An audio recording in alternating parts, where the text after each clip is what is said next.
Hello. What? Thank you for the sub. Yes, that's very sweet of you. I actually just got paid by Twitch like a month ago. 80 euro. Can you guys believe that? Very good. That was like the third time I got paid.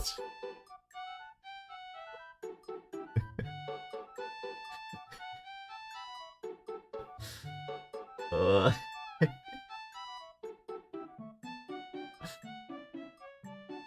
Matriarch of the clouds, deliver unto us here the wisdom of this day. Ramen.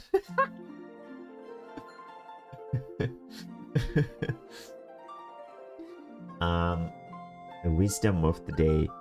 Let's see. If you notice that you have to go to the bathroom very, very often, you might have diabetes. There you go.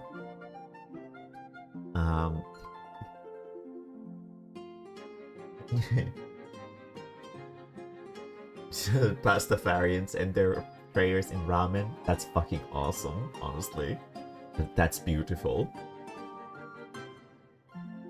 That is fantastic. Let me get my pointy finger out. Are you guys down for some funny and interesting videos? I think we could enjoy some. Yeah.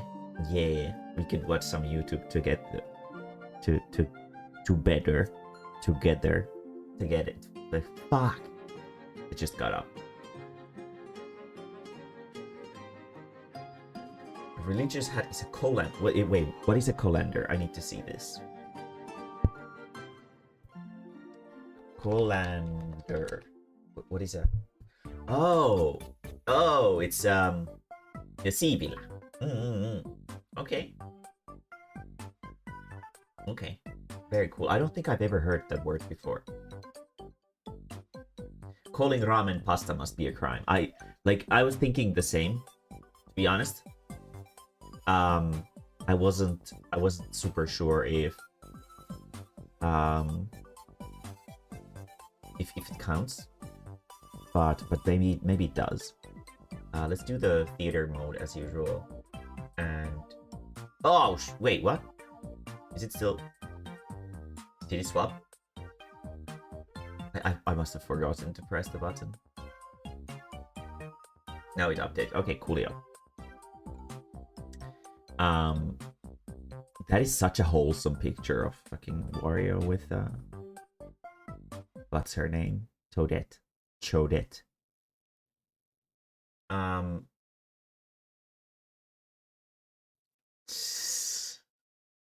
Yeah, I think in the States the definition of a religion is based on, like, you can basically get anything to be an official religion as long as it has enough people supporting it. If I'm not completely wrong about the stuff in the States. But please submit your funny videos and I will go over them, and we can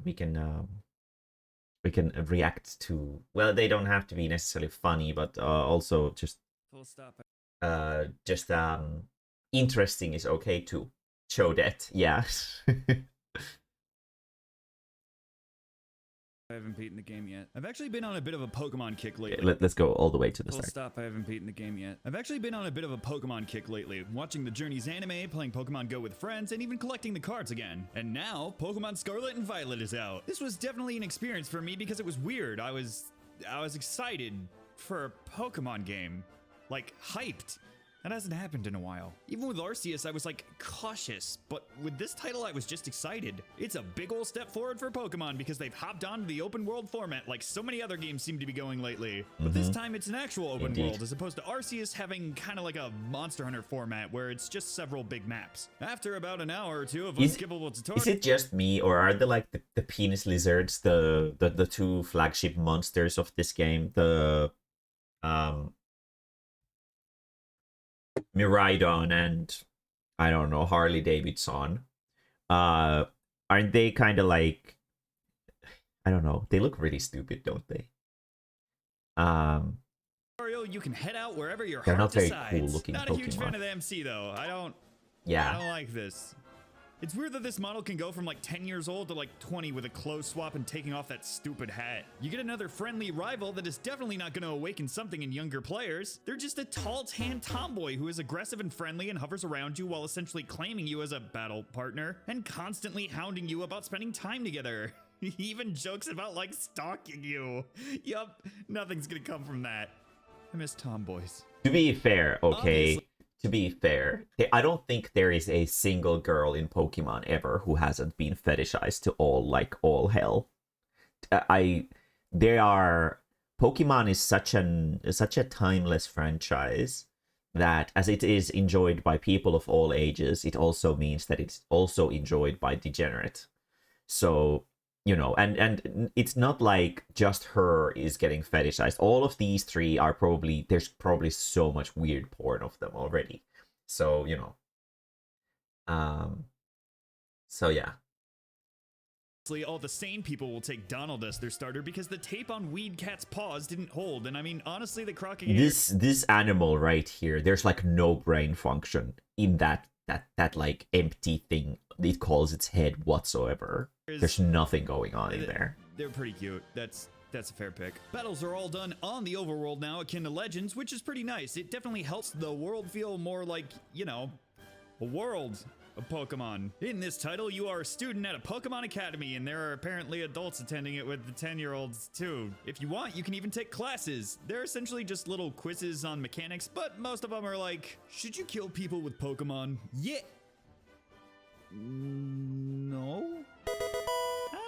The new not Mega Evolution in this title is Terrestrializing, or however you... Terrestrializing. Cool, I haven't even played it, and I know how to pronounce power, it kind of like this idiot. I God damn don't know, it. Mega Evolution or something. This allows you to mix up Sorry, opponents or just sorry. power up moves of the same Terra type. But every time you use it, you need to watch the cutscene, and it's kind of long and not great. And it also lengthens your attack time in the title that doesn't allow battle animation skipping. Luckily, Oh, though, really? battles do run Wait. quicker since a lot of the menus are You can't turn off battle animations?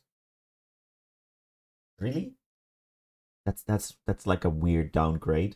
just pop-ups. Or as is they it were just for the terrestrializing in shit? Arceus. Speaking of Arceus, I am very disappointed that there is no hucking balls in this title. You gotta hop into a battle to catch them Pokemans. You do have the option of hucking the balls of your partners to let them out or engage other Mons, and there is this Let's Go feature which sends your Pokemon forward to slap the crap out of wandering Mons. This isn't a guaranteed W, however, and even low-level Mons of an opposing type will push yours God over and damn, shout, that's "Meow." horrifying. Plus, it yields a lot less EXP than a regular battle. However, whenever you use this, your character stops and points. It would have felt a lot nicer if you could like keep moving while sending out the command, but that's just a personal preference. They modeled trainers after me in this title since they will not interact with you unless you approach them first. Overall, the game does seem pretty easy, and I say that despite jobbing it to the rival's Terra demo since I didn't have a counter to Electric. All trainers announce their next Pokemon and allow you to swap again. Rival picks the Pokemon weak to yours, and of course EXP share is always on. However, since the game is Can somebody tell me why is that? Why have they started to do it like this? Like, originally the rival always picked up to like Gen 5, I think. Yeah, Gen 5 had two rivals. One of them picked the weakness and one of them picked the strength against you. Like, why is it that the rival picks the one that is weak to you? Because it's chill. Yeah, but like, but the first few generations are children's games too. Did children just suddenly get stupider over the years, or what the fuck? Like, why does the game need to become even easier? Open world, you are allowed to go to higher levels early on for more of a challenge. You will still be bound Yeah, by they the did. bad Cause like, holy fuck, what the fuck is this thing? But like, I don't like. Was there seriously like a game review that once went out and Game Freak read it and was like, oh yeah, this makes so much sense? I really don't like Pokemon Sapphire because the opponent, like the rival, chooses the Pokemon that I'm weak to, and it's not cool because I might almost lose if I really suck at the game.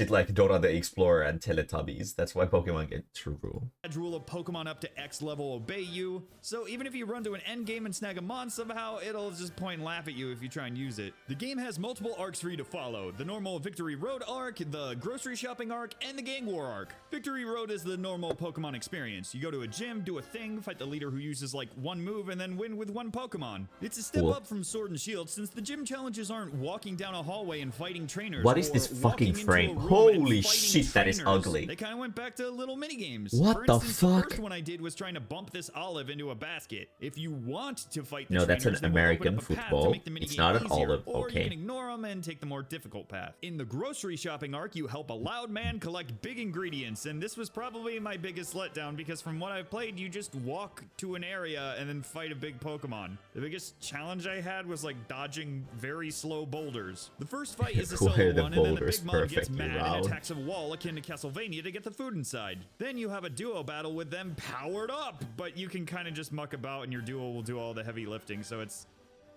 I mean, it's a thing. The story's cute, at least. Then there is the Gang War arc, where a bunch of troublemaker students called Team Star are hanging out. You fight a trainer at their gate and then murder 30 Pokemon. This was also like, I think ever since Sun and Moon, the enemy team has also been like kind of a meme. Like in Sun and Moon, there was the team like rappers. They would always like doing like hand movements, like yeah, yeah, yeah. And however, in Sun and Moon, they had the Ether Foundation, which was actually like an intimidating group of criminals, which was pretty good. But like, what was the one after Sun and Moon? I don't know. Sword and Shield, right? What was the criminal organization in Sword and Shield? I don't even remember them with how fucking forgettable they are. Wait, what the fuck is the criminal organization in Sword and Shield? Is there one?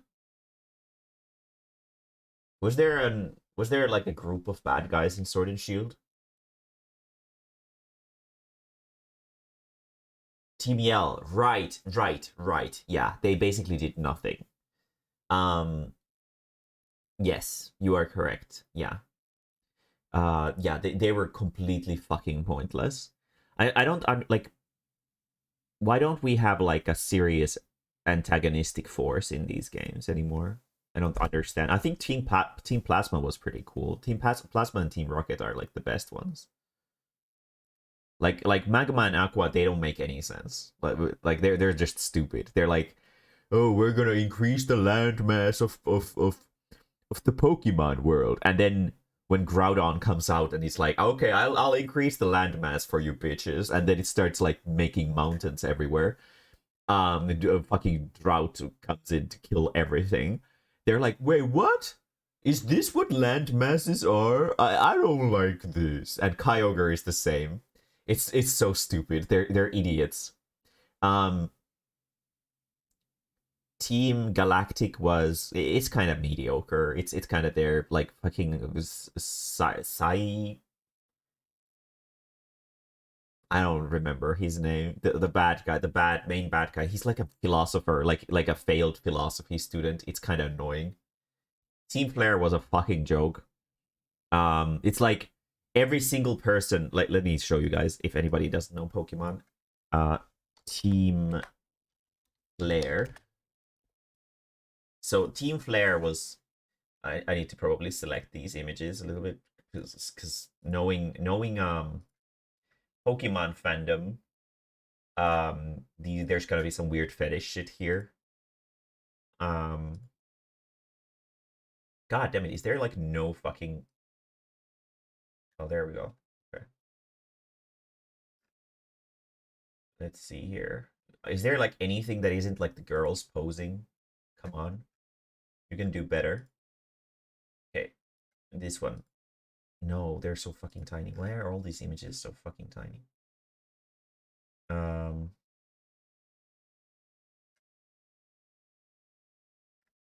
Let's see here.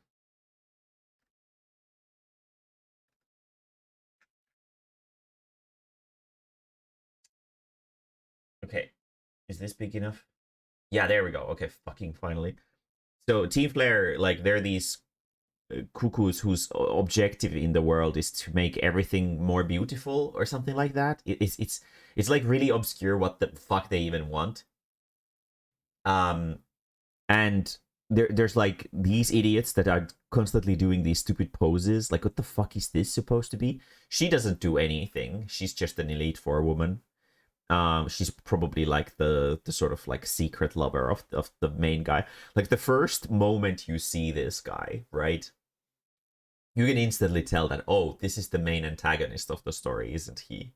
Because he looks just like these guys. He fucking has the same color scheme as these guys. But somehow nobody makes the connection that this guy might just be involved with the fucking group that dresses up just like him. Like, it's so nonsensical that it completely ruins all believability from the games, which is it's stupid. It's really stupid. Also a little letdown for me because you kind of just press R a couple times. It's just a bunch of let's go battles, but I like they have that. a vending machine you Their can use to heal your Kirlia's name Pokemon is whenever. GF. You have 10 minutes to do this, and it never took me more than a few to do so. Once the killing is done, the boss comes out and has a mon to bop before you total their car. I mean, it is nice that there are 3 arcs to follow, even if they aren't, like, incredibly innovative with their approach or anything. When you do look into it a bit more, Victory Road is for the quota, Grocery is to showcase the world, and Gang Wars are, I guess, to familiarize you with the Let's Go mechanic. It's also kind of nice you have to, like, decide on what you need. Gyms will give badges that allow higher level Pokemon to listen to you, grocery shopping will power up your bike, and Gang Wars give currency and materials. Right, the bike! The legendary mon, aka Toothless, because this thing is literally just Toothless. Hello there, on How to Train pal. Your Dragon. Toothless is your main Just method noticed. of transport for the overworld. Essentially, all the mounts from Arceus combined into one. You'll basically always be on this dude whenever you're Even when traveling, they're- unless yeah, you're like they dead are set on incredibly sneaking up on stupid. a mon. As far as I could tell, there didn't seem to be any amazing secrets hidden away on the overworld, but truth be told, I was kind of trying to cover as much as I could in a short amount of time. You'll obviously find items everywhere, but the rarest things I found were like Terramons and this one, I'm assuming, collectible sword thing. I'm sure there are like exclusive and hidden Pokemon you can find if you look hard enough, and the Terramons do Juggleboof. seem to have a set spawn too, so this kind of further pushes that notion. Instead of camping, you have picnicking, where you can play with your Pokemons, talk to them, and bathe with them? That can't be Bruh. right. This will boost affinity, heal Really? them, make you feel funny, haha, and then you can make some sandwiches. It's a cute little feature and a kind of fun minigame. Sammys will give you various overworld boosts like EXP gain or encountering more of a certain type. There's apparently even sandwiches that boost shiny chances. I am a little disappointed in the Pokedex for this title. It is cute that every mon gets like a little book and picture, but I kind of like the system in Arceus where it really forced you to, you know, research the Pokemon. You also get a shiny chance boost whenever you completed an entry for one, which really kind of incentivized me. New to this title is actual multiplayer. You can invite buddies to your world and adventure together. I was so nervous when this was announced because I thought it'd be like Genshin and all the NPCs would suddenly find you smelly when your friend shows up and you'd be unable to progress, but that's not the case. You can Is fully that how it progress is? your story and friends can progress theirs as well in your world. They can't join you for gym battles and such, but you can see them battling on the overworld, go explore places together, and everyone can join your picnics. Obviously, you'll tackle on raids together, which are a lot nicer in this title since you can kind of play But support can you do anything except for the raids actually together? Like you can see your friends sort of hanging out in the world, right? But is there like any interactivity per se? Believe no. Okay. Yeah, so it's basically just for RP. I mean, RP is important, but like, you know, is it really multiplayer if you can't really do anything together? I don't know. Just saying, it sounds kind of stupid. I'm sure, like, although, if I were to have been a kid at this time, and I had been living like the golden age of my youth with my best friend, who we always played Pokemon together. Oh God, those were the fucking days. I would have loved this. Like, oh my God, I would have loved this so much. We could have ran together. God, I would have RP'd so much. I was such a cringy piece of shit kid. But like, I would have loved this shit so much, even though it doesn't do anything. with cheers, and you don't have to wait for everyone to take a turn. It's more of a time-based system. Graphically, the game's kind of crap. Oh, yeah. Like, the art style is definitely better than Arceus, but the whole time I was playing, I felt like I was on the minimal graphical setting on a laptop that can barely run solitaire. Yeah. If things are more than a foot away from you, they slow down to like a crunchy 5 frames per Oh, second, fuck, and that's most disgusting. of the time the game seemed to struggle to pull 30 in general. The pop-ins for this game almost make Sonic Frontiers look like a PS6 game, and the game doesn't even have like indoor settings for a lot of the shops. They're kind of just menus that glitch the camera when you leave. I'm honestly baffled it runs on the same system that has like Xenoblade Chronicles 2 and 3. However, a lot of Pokemon did get model and animation upgrades. Some of the Pokemon that were just kind of like lifelessly flying because of Gen 6's Sky Battles are grounded again, and your boy Typhlosion has his fire back! But where the mods shine, the human characters kind of falter. None of them really seem to have very memorable designs in my opinion, except maybe the VTuber, but I still don't know how I feel about the artificially... There's a fucking VTuber. God damn it. Of course there's a fucking VTuber. God, fuck, I hate VTubers so much. Don't you guys also hate VTubers? Fuck the VTubers. God damn artificial it. influencer in Always an artificial sticking their world. grimy The animations fucking are great, dicks and a lot into of them everything. are very expressive, but I didn't run into many cinematic cutscenes though, and most of the time the characters still walk, talk, and move very robotically. Beep, boop, turn activated, following It's weird. It's weird that Pokemon still isn't using mocap for their animations. It's pretty clear that I don't think they're using mocap for these. Like, basically every game these days does mocap. I think, like Zelda, for example, Breath of the Wild is definitely mocapped, I think. I really don't understand why they don't just do mocap for this shit. That would, like, remove this fucking... I'm standing still and rotating 180 and then starting to walk. Point to exit. I don't know if I missed it, but it didn't seem like there were shirt and pants options for clothes outside of the 4 student uniforms you get. You Really? can just customize the accessories, the face, and the hair, but hey, at least they got Moist Critical in here. Oh, At nice. the end of the day, I do think Pokemon Scarlet and Violet is a fantastic step forward. This is essentially what I kind of hoped a current gen Pokemon game. I hate Just that. Maybe a little more graphically pleasing. I hate that everybody's saying, like, this is a fantastic step forward. But the thing is, like, Game Freak is, yeah, it's a step forward. This is correct. But it's a single step. It's a single step that you have to pay 60 fucking euro for. It's a single step that you have to... Like, for example, like, if you take a look at, like, Dark Souls 3 versus Elden Ring, there's a little bit more than a step forward there. There's a little bit more there. It's like a giant leap forward. Pokemon moves like a teensy tiny step at a time.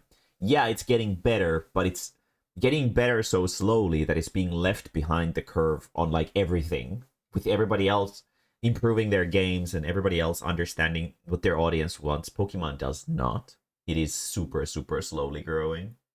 And this whole open world thing, it's not because, like, it was, like, the thing that Pokemon, like, the devs naturally thought that Pokemon should become. It's because Breath of the Wild is popular and everything has to be open world in Japan now, which is really fucking stupid. The only really good thing that has come out of the fucking open world horseshit craze is fucking Elden Ring. I don't think any other open world games from Japan have been any good outside of that one. Which is, you know, fuck. If the next title follows this formula while also including Arceus-style catching and maybe like something more active for bigger battles, kind of like Arceus Pocket Sand battles, but, you know, maybe with your actual Pokemon fighting, that'd probably be my ideal title. I'm still very happy with this one so far, and who knows? Maybe in the next title, we'll finally get Pikachu in another fucking post! Well, don't get too... don't get too... I don't know. I don't know about that Pikachu, man. I don't know about that Pikachu.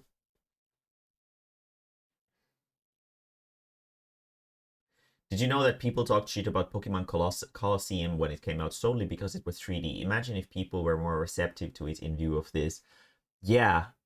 Yeah, well, Pokemon Colosseum... Pokemon Colosseum... That wasn't, like, the first 3D one, though. Why would people be complaining about that being 3D? What the fuck? Did people... What? Colosseum is the first GameCube one, right? Like, Pokemon Stadium was, like... Those were, the first 3D ones. Nobody complained about those. Or did they? I mean, to be fair, Colosseum was ugly as fuck.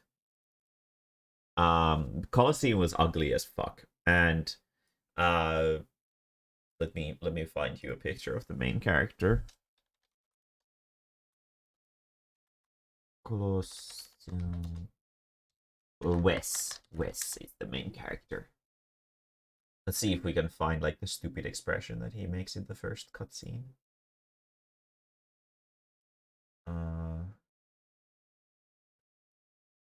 There he is.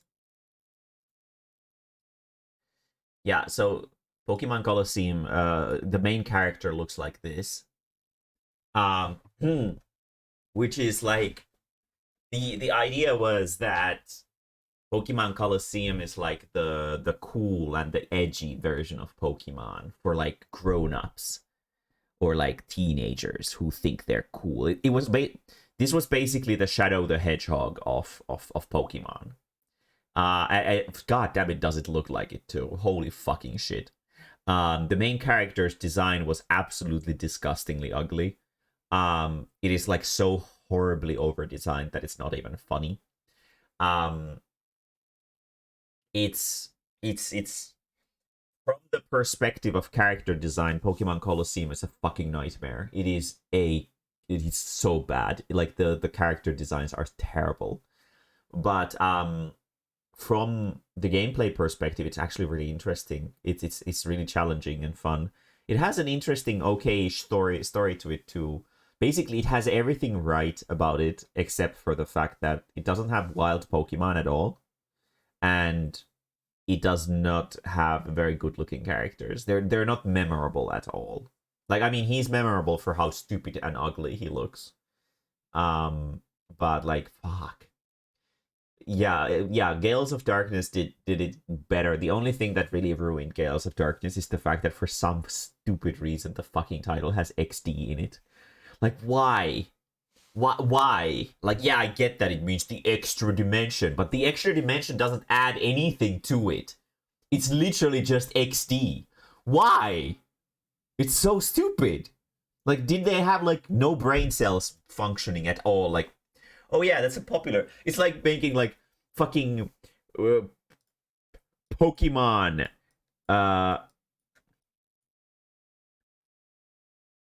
Uwu.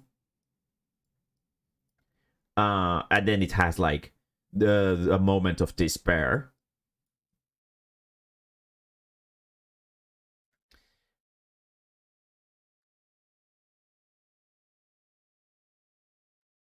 But the Uwu means like ultra wormhole utilities, and it's actually a reference to the ultra Pokemon, the ultra beasts.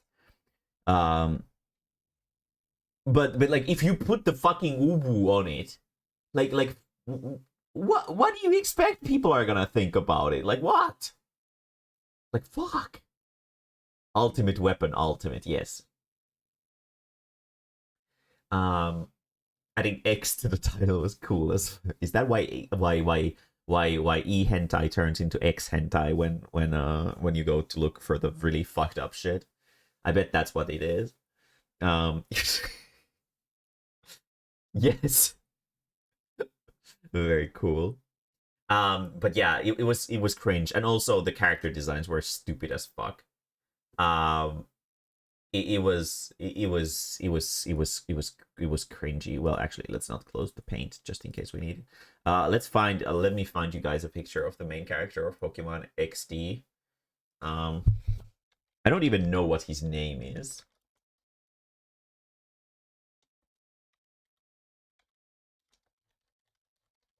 I don't know what the fuck. Mae-mae. His name is Mae-mae. Like, look at this motherfucker. Oh, he's too tiny. I need the bigger Mae-mae. He's so ugly. Holy shit, what a stupid trash design.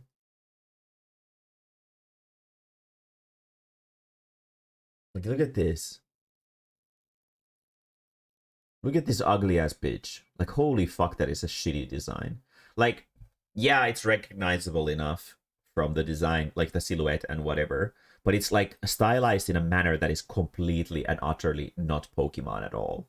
It's like so different that it like he looks more like Toon Link than he does a Pokemon character. The stylization does not match the Pokemon sort of aesthetic at all. And also he's like so nondescript. Like he's a boy, he's a teenage boy who's cool, so he has to have the stupid goggles. He has this whatever this is on his head. He has the spiky hair to have his silhouette look cooler. Just a yellow shirt and blue pants. There's like nothing personality wise in here, like nothing. And also nothing in his design implies that he's a Pokemon trainer until you see the Pokeball, which is really, really bad. Like if you look at like let's see, let's find like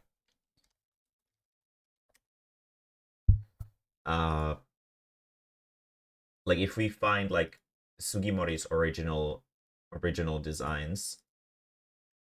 Let's see if we can, if this, god, these are tiny.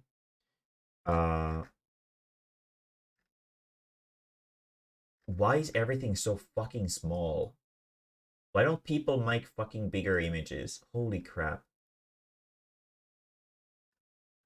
This is like an anime version. Bro.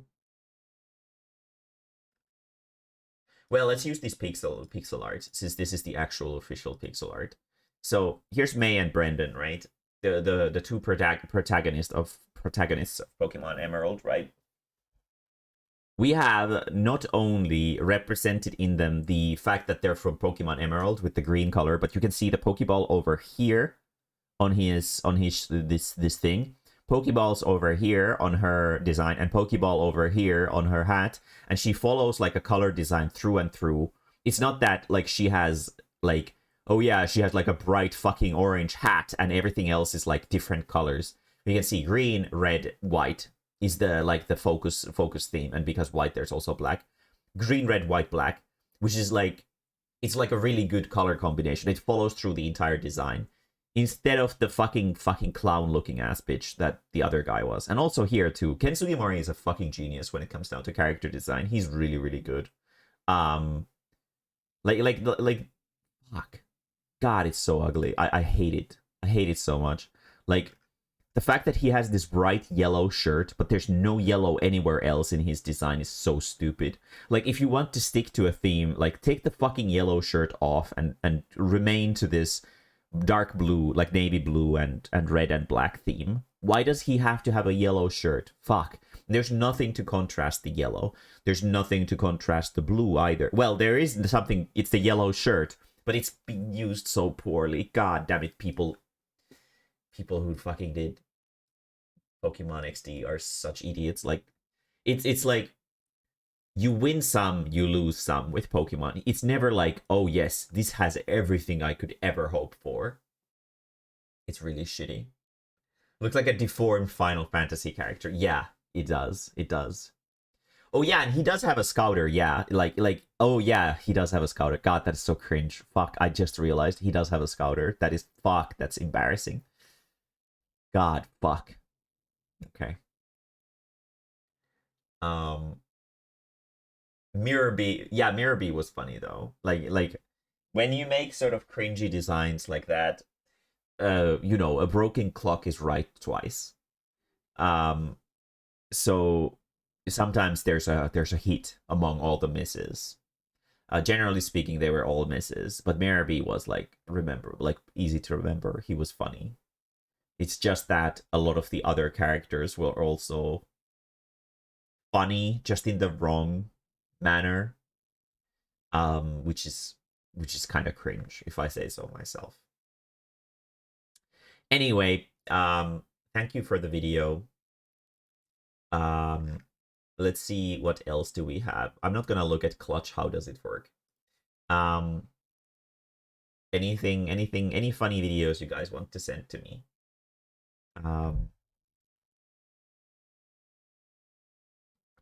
It doesn't have to be funny. It can just be interesting too. And while we wait, let me show you guys. Let me guys show you. Let's see if the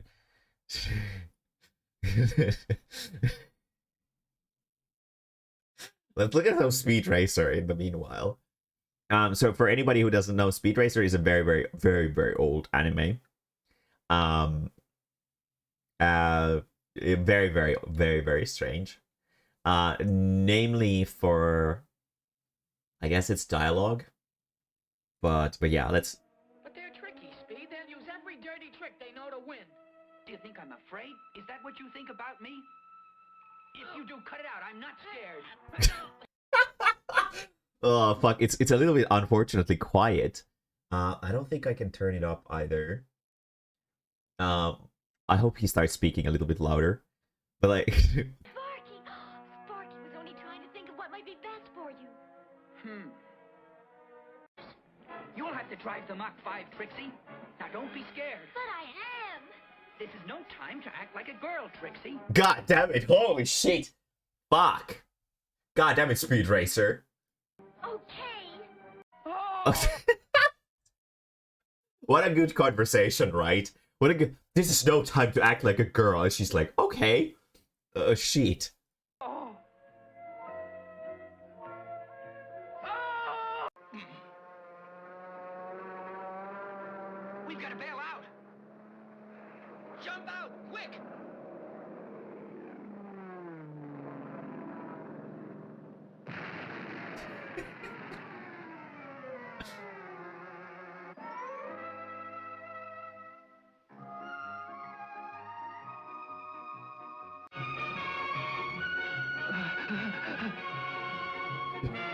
He's going over that cliff.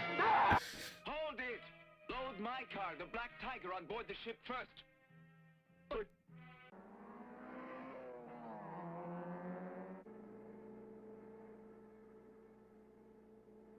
Look at those clouds up there.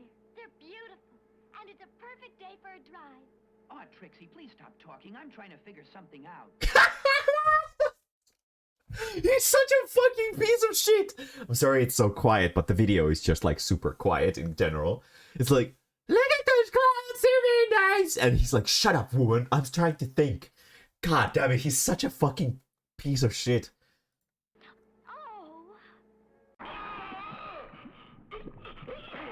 Wait, what?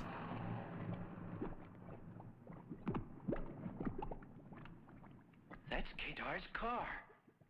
Well, that's the end of him. Why are you so happy about that? Fuck. Time, Speed. We'd better hurry. Okay. Oh. Bro. What the fuck?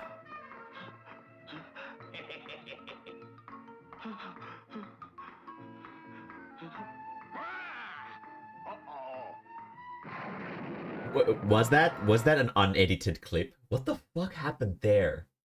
What? Rest well, Kala.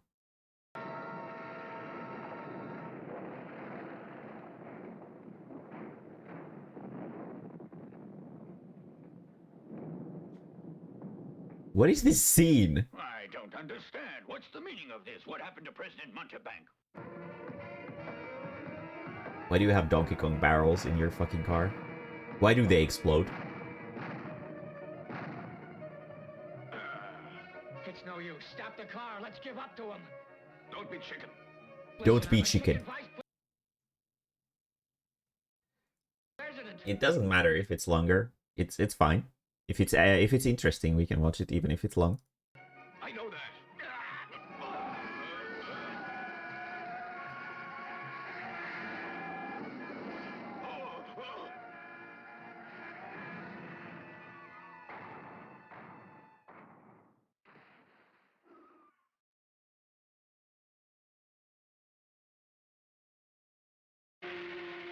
There's something about how brisk the animation is in here. When this is from an era when there wasn't really a science to animation yet, which is pretty obvious. I mean, Disney and whatever did already exist, which means that there were already like these masters of animation out there. But a lot of these like commercially made animation studios didn't really understand the principles of animation yet, and because of that, the animation is really, really sort of like weirdly paced, where the characters walk really fast or they animate really fast. because there's like no like when you do like for example like let's say your character throws a ball, you shouldn't animate it as just like the frames of the character throwing the ball. There needs to be like a wind up at the start of the animation, and then like the sort of like a slower moment during the arc, and then like the boom to give it like an impression of speed. But such principles are not a thing yet with this shit. Calling the Mach 5. Come in, Speed. Trixie calling the Mach 5. I'm in the middle of a race, Trixie. Don't talk to me now. Can't you wait till it's over? God damn it, he's such a fucking shithole. Please let him. Why should I let him win? I'm out to win myself. Now sign off and don't bother me. But Hap must win so that he can pay for the doctors to make his sister well. He will grow up to be someone who beats his wife. Like, holy shit. He is a motherfucker. Holy crap. Wouldn't it be hard to manage a big car factory? That would solve all their money problems. Please let him win, Speed.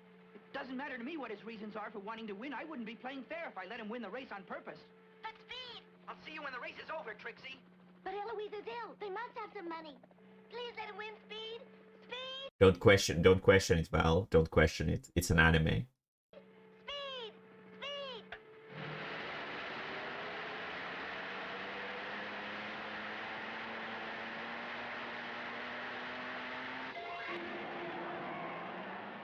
Speed wins! Is his name Speed? He's so fucking happy. I'll get that job. And from now on, there'll be enough money for the doctors to make you well again. What? I told you I had to win, Eloisa, and I did. And now everybody knows I am a better racer than Speed, and our troubles are over. We'll never have to worry about anything again.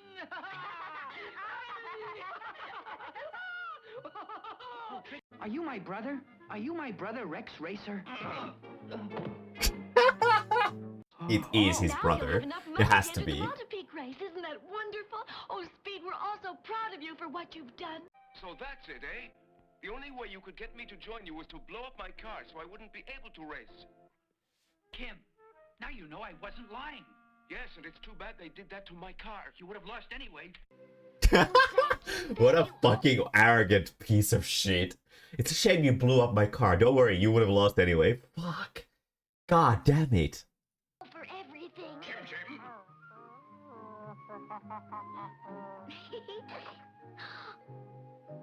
Papa. My daughter. Oh, Papa. I figured those guys would botch the job, and they did. Give me 5,000 clams, and I'll get the plans. You'll charge $5,000? You, sir, are kidding. Oh, no. Oh, yeah? Oh, no. Oh, yeah? Oh, no. Oh, yeah? Oh, no. Oh, yeah? Hey, Stu, she doesn't kid. Was that real? No way. That's just Clams. like a shit post. Clams. If you don't want them, forget it. All right, it's a deal. Oh, no. Oh, yeah? Oh, Yeah, no. no, Oh, this is yeah? definitely edited. Oh, no. Oh, yeah? Oh, no. Oh, yeah? You all have the plans for the Mach 5.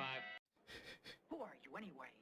Snake Oil is the name, and I'm a pretty good racer myself. Now it's so quiet, even I can't hear it. Okay, let's go.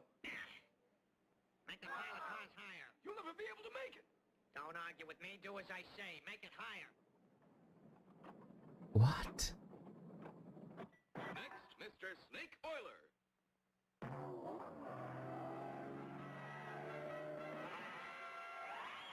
He did.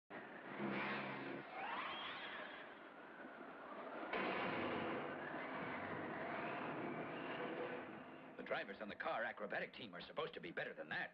They are. I'll show you. Just watch. I'm gonna make the jump safely and prove to you what a fabulous driver I am.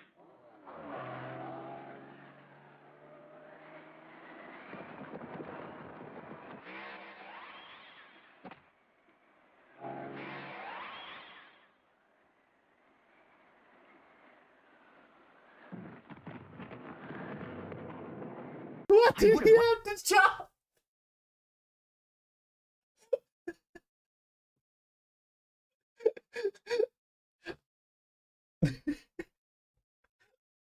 Whenever you get into a car accident, the first thing you have to do when you get out of the car is to make like these awkward, weird jumps to show everybody that you're okay. You're okay enough to do weird jumps. What if I... I hope Rex comes home someday.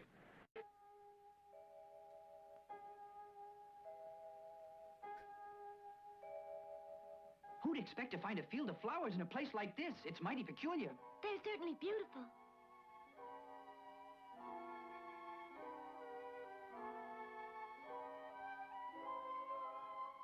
I'd love to pick some, Speed. We'd better get out of here. What? This That was must be like the such a underwater park. peaceful scene, and then suddenly there's fucking buzzsaws coming out of the car. What the fuck? I've got to jump over this log and get out of here.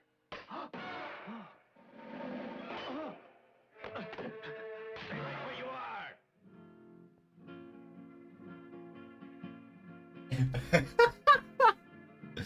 What the fuck? We've been waiting for you, Speed Racer. Huh? We've been waiting patiently for you to come along so that we can get that precious pineapple out of your car. What's Speed doing? Please don't smash into it.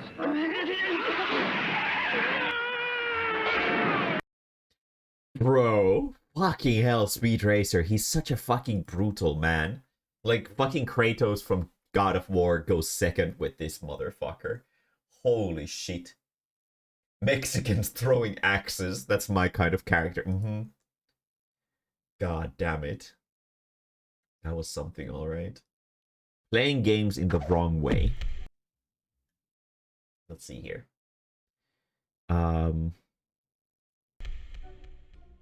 Imagine for a moment that you're a video game developer. You and your team spend years coming up with and crafting a particular experience. You do everything you can to set a consistent tone and create systems to help guide players so that they feel a certain way when playing. Maybe your game is straightforward, or maybe it has a fair bit of variance with how it can be approached, but regardless of how many moving pieces there are, every aspect of what you design is made to feed into a specific vision of what the game should be. You meticulously rework sections over and over in the hope of getting things just right. And then players finally get their hands on it, and...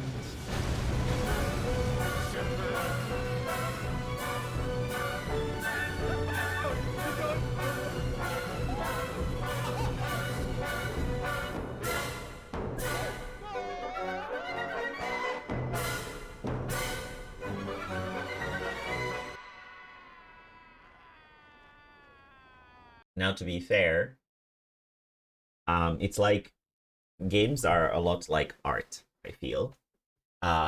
Wanting to make a game that players can only play in a specific manner is basically impossible at this day and age. With how like high sort of how much work goes into a game, there's bound to be something that people can exploit and make fun things happen with. One of the few guarantees of game design is that players will approach any given title in ways that the developers never could have anticipated. It's unavoidable and takes many different forms. The most common examples of this are the unintentional ways people play games wrong. For instance, players misunderstanding mechanics or directions, causing them to engage with things in weird or suboptimal ways. Like, I've heard of multiple people who have played through the entirety of Dark Souls without realizing they could lock onto enemies. Also, when I put out a video that mentioned Mario is able to sprint in the original Super Mario Bros., I received hundreds of comments of people saying that they didn't know he could do that. These sorts of misunderstandings happen all the time, and while most people will figure things out eventually, they do have a major impact on how players experience games. This form of unintentionally playing titles in the wrong way has always been fascinating to me. Really, it's kind of the basis for the Gaming for a Non-Gamer series. But to be honest, what interests me even more are the intentional ways people play games quote-unquote wrong. The ways that don't come from a lack of understanding of a title's mechanics, but instead from a keen awareness of them that players utilize to create their own experiences with. One of the most obvious examples of this can be seen with speedrunning, where players pull apart every aspect of a game to find the fastest way to beat it. Through unintended combinations of mechanics, they essentially break the game. And even though there are many developers who do design their titles with speedrunning in mind, runners have an uncanny ability of finding paths that developers never could have planned for. The argument could also be made that this can be seen with certain competitive scenes, Super Smash Bros. Melee being one of the most notable. While things like wave dashing and L canceling were known mechanics to the dev team, Sakurai and company never could have predicted the way these elements would be combined, mastered, and exploited by the players, leading competitive Melee to be a scene driven by community discovery and rule setting rather than developer intention. Beyond those more structured examples, there are also just a ton of people who create objectives and restrictions for themselves when playing a game in order to give it a new challenge. For anybody who doesn't know, Melee Smash Brothers is essentially like the competitive scene of it is basically just glitch exploitation. That's basically the gist of the game. Which is or like unintentional usage of specific mechanics is how people play the game on like an advanced level, which is really impressive. Apparently like the button press count for Melee is close to the same as to what professional StarCraft players press, which is kind of insane, unless you play Jigglypuff like all the smart people do. May be an in-depth and planned-out approach to a playthrough, like beating a Mario game without collecting any coins. It may be one powered by external factors, like killing all the bosses in Elden Ring while using a drawing tablet. Or it might be small, simple tasks thought of in the moment, like getting on a motorcycle and trying to land it on top of a building in GTA 5. What matters is that the player is setting an alternate win state that pushes against the intended experience. Regardless of the form it takes, seeing games be played through unconventional means appeals to a fair amount of people. It forges communities and generates millions upon millions of views on YouTube and Twitch. And as an avid fan of playing games and watching them be played in the wrong way, I've recently found myself wondering, why? What about experiencing games in these ways is so captivating? And what aspects of certain titles make them so fun to play in weird ways? Obviously, I've had countless incredible experiences playing titles largely in the way they were intended to be played, but there's something about the times where me and or my friends have shaped our own experiences within a game that resonate with me in a way that nothing else really does. So in order to get a better understanding of the topic, I reached out to the world's foremost expert on playing games in the wrong way. I'm Doug. I'm a YouTuber and streamer, and I make a lot of videos about playing games in really stupid ways, and often having my viewers help me. That's a very interesting thing to put into your portfolio. I play games in weird and stupid ways. Got a friend who beat Sekiro without deflecting because he didn't know how to do it. Fair.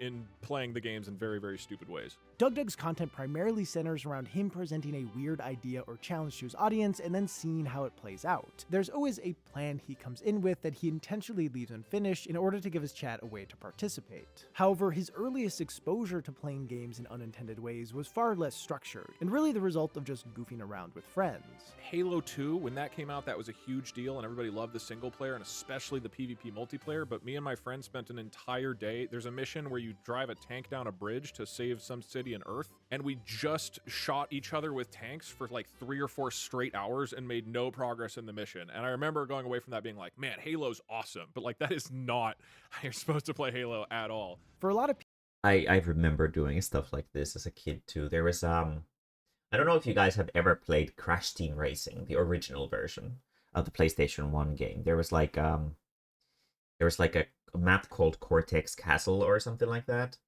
And at the very end of that map, there was like this huge like jump from like this drawbridge over to like a platform at the very bottom.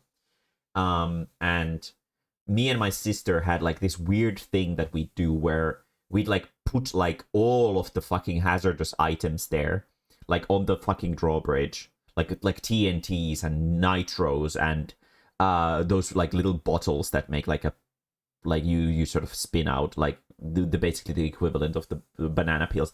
We put like the object limit of those in there, and then we just drove straight into it and see like if we can like while we explode, if we can cross the gap. Like doing these kinds of weird little things, I think is something that probably a lot of people did. There's just something fun about sort of breaking the boundaries of video games and making them a little bit more sandboxy than they really are.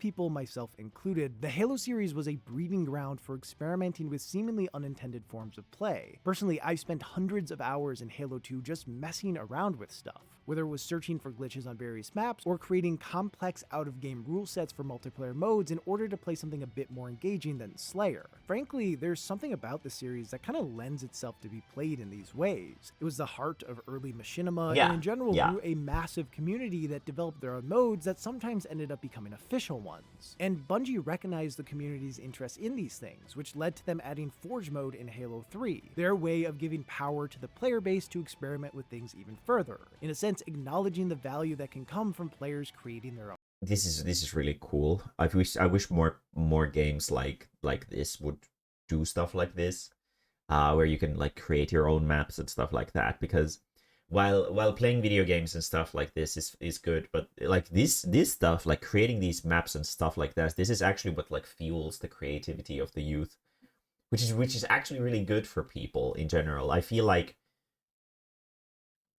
a lot of people are more lacking in creativity because they never had something like this to play with within their youth. Usually when it comes down to creativity, people just give you like pen and paper and be like, well, draw something, fucker. And drawing can be really boring. So I can totally understand the value of having, like, if you love a video game and then you were told that, hey, what if you could make the game the way you want? I feel like that's why Minecraft is so popular. Is because it's like the ultimate sandbox. It's not only like a big open world that keeps going forever, but it allows you to build the game to be exactly how you want it to be, which is I think what appeals to a lot of people about it.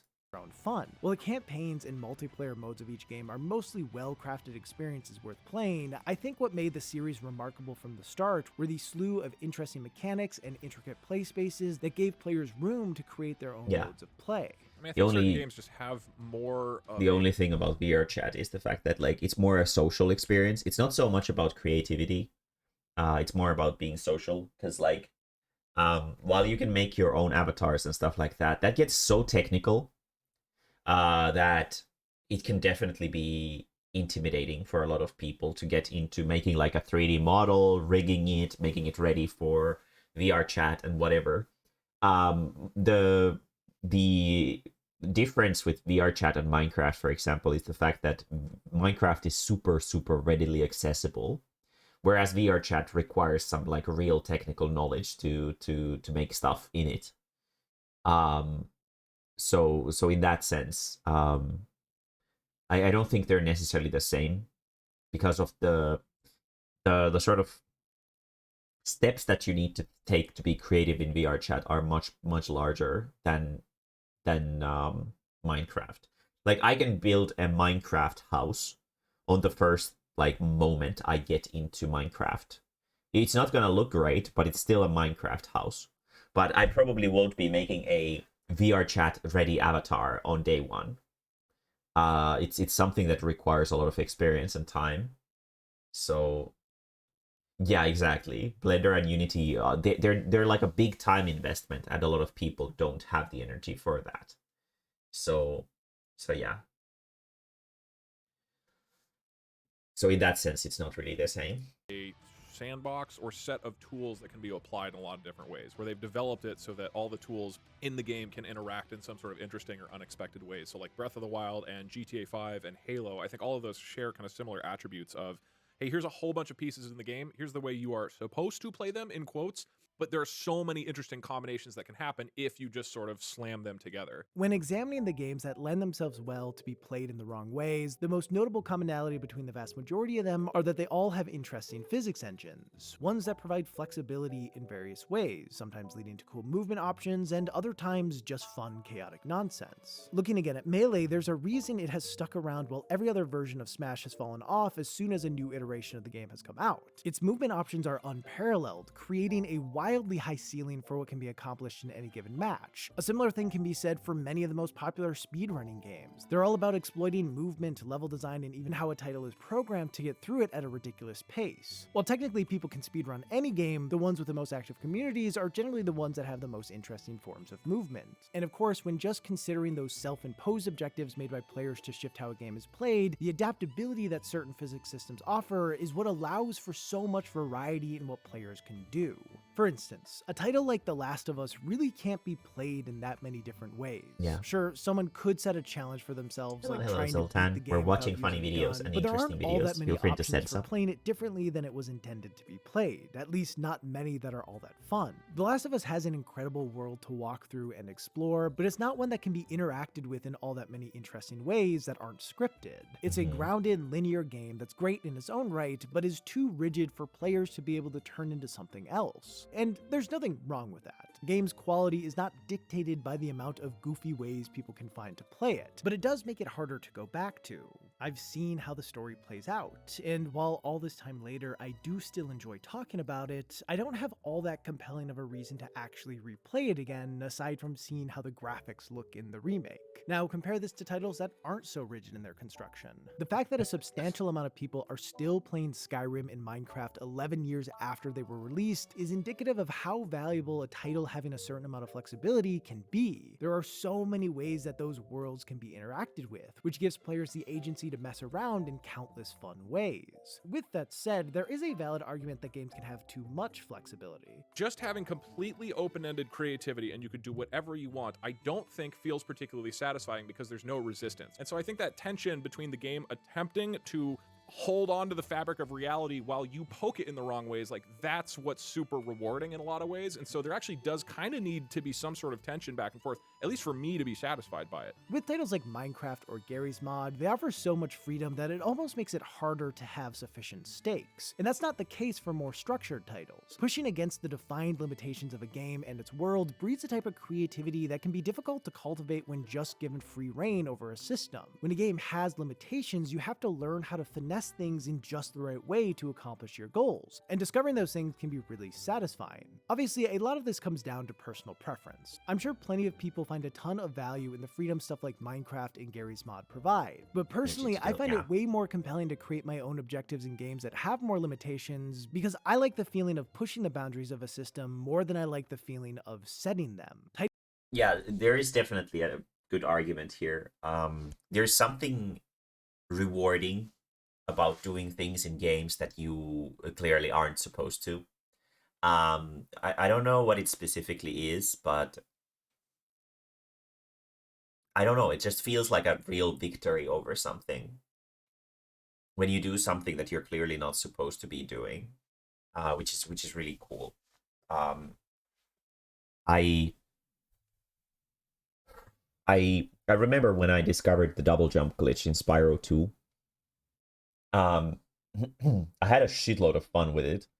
I did a no money bags run with Spyro 2 and 3 with a friend of mine, which felt really satisfying in a really new way. Spyro is the first video game that I ever had, so it has like a very special place in my heart because of that. But that's also why I played through the games like a billion times. And when you've done something so many times, I'm the type of person who doesn't like doing the exact same thing over and over again for a long time. So after a few times, a few dozen times maybe, it gets really old. But finding that new way to play the game with like an additional challenge to it made it a lot more fun. So there's definitely a value to playing games like this.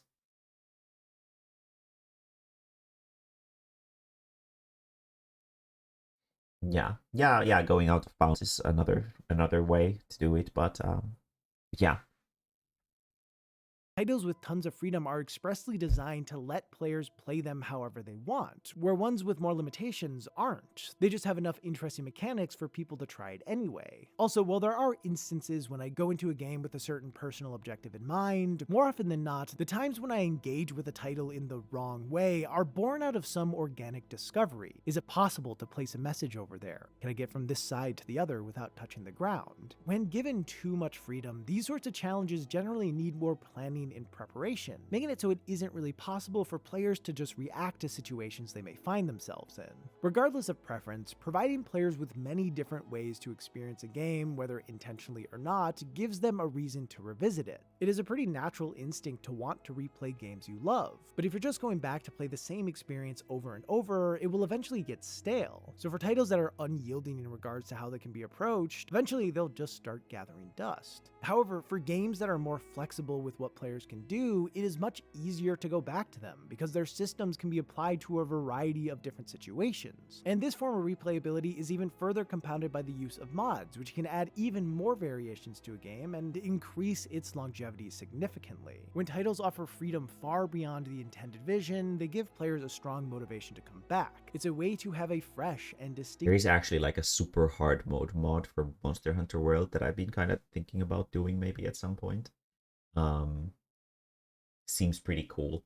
Seems pretty interesting. Experience with a property you already love. Again, a game's longevity or replayability is not the most important thing for every player. To be honest, for me personally, it's an aspect that has never held all that much weight. With that said, I'm extremely envious of those who get to keep finding new and fun ways to play their favorite games long after they've beaten them. Same.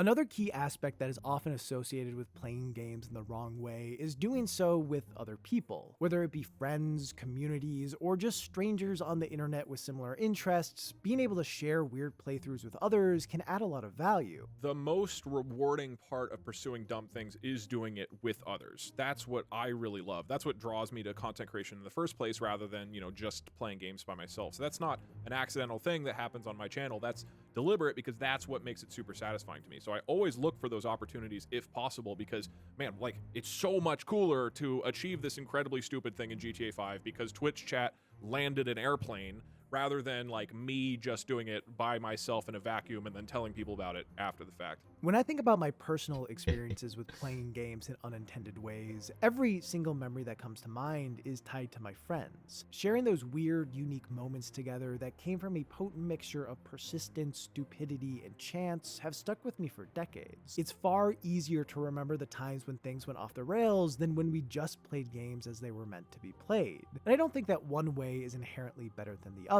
They both serve a purpose, but there is something special about the experiences we shared that went against the intended design of a game. One of my now favorite examples of this happened just after I played Journey for the first time. I adored it and wanted to watch everyone I knew play it so I could live vicariously through them. Seeing my friends react to everything from the breathtaking vistas to the enthralling music to the reveal after the credits of all the players who joined them on their journey brought me a surprising amount of joy. But looking back now, most of their playthroughs blend together. However, there is one that stands out to me still. It was a late night and a group of us were all watching my friend Adam play it. He got through the majority of the game in the way I expected. He certainly engaged with stuff a bit differently than I did and uncovered a few things I hadn't seen before, but all things considered, it was a typical playthrough of the game. That is, up until right before the end. He began his final ascent up the mountain, soaring along scarves and waterfalls, ready to finally reach the destination he had spent the past few hours working towards. And right when he was about to get there, he went off course for a moment and accidentally glitched into the mountain itself. No matter what he did, he was unable to get out, and every attempt to get back to the path just seemed to get him even more stuck than before. We all laughed for a while, and he jokingly crowned himself as the king of the mountain. After it was clear to me that he wouldn't be able to continue, I told him to reload the game so that he could keep going and see the end, but he refused, simply saying no. For I am the king of the mountain now. At the time, I did find it funny, but I also really wanted him to see the ending of the game. His choice to stop playing without actually beating it baffled me, because that's just what you're supposed to do, especially when you're that close to the end. But now, I kind of get it. While every player's time with Journey is unique in its own way, he's probably one of the only people to have ever finished it in the way he did. The experience belonged to him, and he chose not to see the glitch as a mistake, but instead as a moment. One that was part of the journey and not something that occurred outside of it. When making the decision, I don't think he actively thought about how ending the game in that fashion would be a one-of-a-kind one-of-a-kind experience, but I do think it influenced his choice nonetheless. Also, to him, interrupting Journey's natural flow seemed antithetical to everything he had grown to understand about it, so when he got to a point where the only way to get back on the conventional path was through a menu, he chose to let his adventure end on what felt like his own terms. What seemed to play the biggest role in his decision, though, was the fact that all of us were there together, watching this weird, unintended thing happen. It was unique, fun, and really stupid, which is a good descriptor for the best parts of my childhood. He's also told me since that part of why he didn't finish the game was because all of us were pushing him to do it, but he found it much funnier to dedicate fully to the bits, which in hindsight was definitely the right call. Regardless You should of the full dedicate reason to the why, bit. his refusal to end the game in the way he was supposed to led to something far more memorable than just coming across a glitch or beating the game as intended. It led to him becoming the king of the mountain. While this sort of thing could happen to someone when playing the game alone, it is hard for me to imagine it having the same kind of impact. It being a moment that was shared between us, one that felt like something no one else had ever seen, is why I still remember it today. And this seems to be a pretty common feeling. What I love to do is like share my love for games with other people. I actually realized that growing up, what I had loved so much about games was not playing games in my room by myself. It was playing games with my brother. That was my favorite experience as a kid. Yeah, I used to be sort of into playing by myself when I was really young. But I don't do that anymore. Like, a lot of people usually are like, "Hey, May, why don't you play this or that game that has a really good story and whatever?" And I'm like, I don't give a shit, because the game is basically something that you're supposed to be just sitting by yourself in a dark room and playing, which is not super fun. When I look back to all the games that I played the most in my youth, with the exception of maybe Ratchet and Clank, all of them were multiplayer games.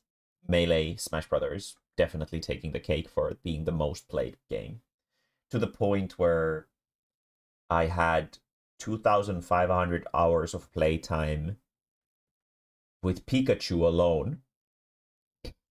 So, kind of goes to show how much playtime in total there was, when there's a single character out of 25 that had 2.5k hours on it alone. And the thing with Melee was exactly this, where it was a sandboxy type of game, sort of. And my friends and I would just do a lot of funny, weird things in it. It was even more compounded in Brawl, when there was like a stage editor in Brawl that you could create stages with. And we would make like all these funny stages for like different weird situations and stuff like that. The number one most fun one was the Pokemon Wars, where there were like there was like this, we'd create like a stage that was let me, oh, this is too tiny, I'll just, let's see. So basically what we do is we'd make like a stage that is like this. It was like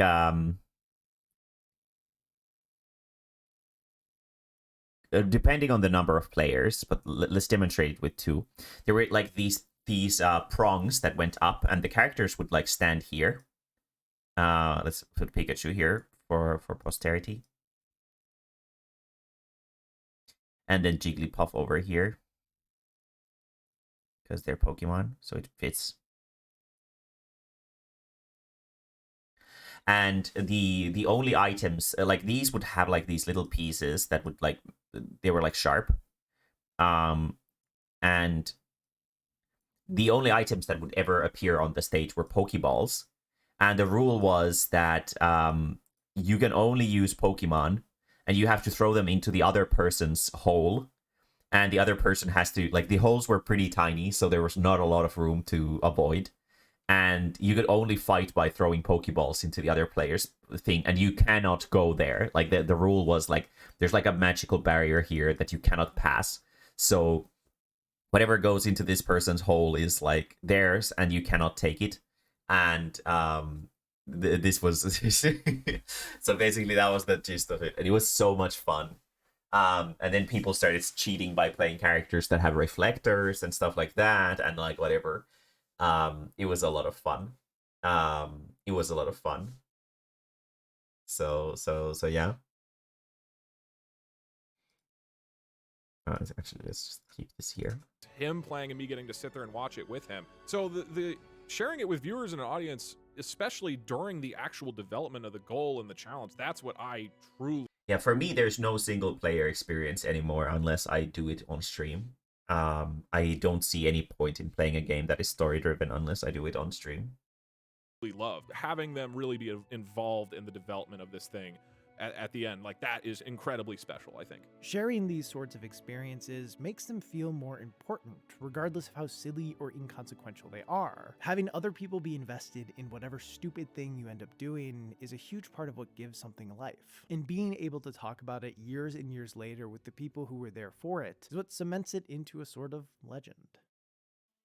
All in all, games are different from every other medium because they hand control over to the people experiencing them. When a title releases, in a way, the ownership of it is passed on to the players. They are the ones who engage with it, leading to developer intention taking a backseat to player expression. Of course, depending on the type of game, the amount of actual agency the player has will vary. With a lot of titles, there really is only the illusion of agency. Players may control the pace at which things move forward, but there aren't all that many systems they can engage with. So for the most part, even if they don't realize it, they're being led by the developers through the use of tight and clever design.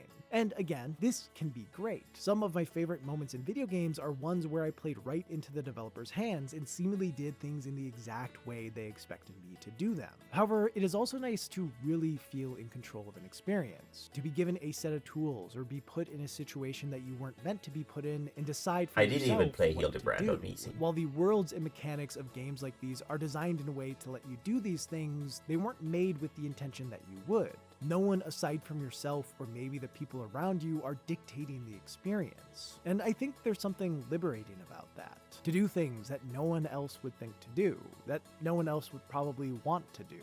It isn't necessarily the best way to play a game, but it certainly is a special one.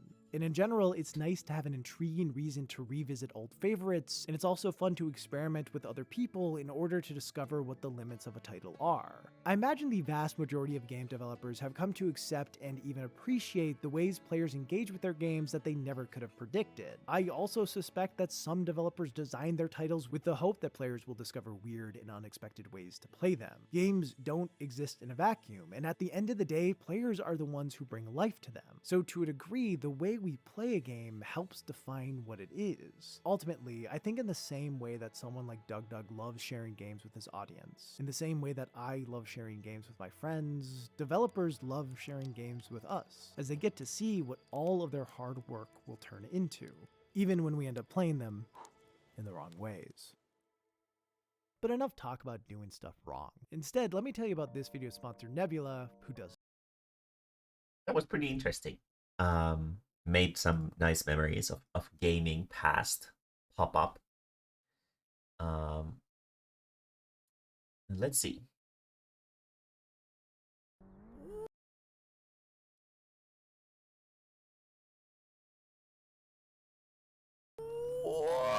Hello again.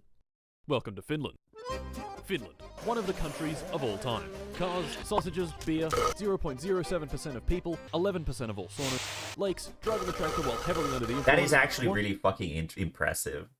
The fact that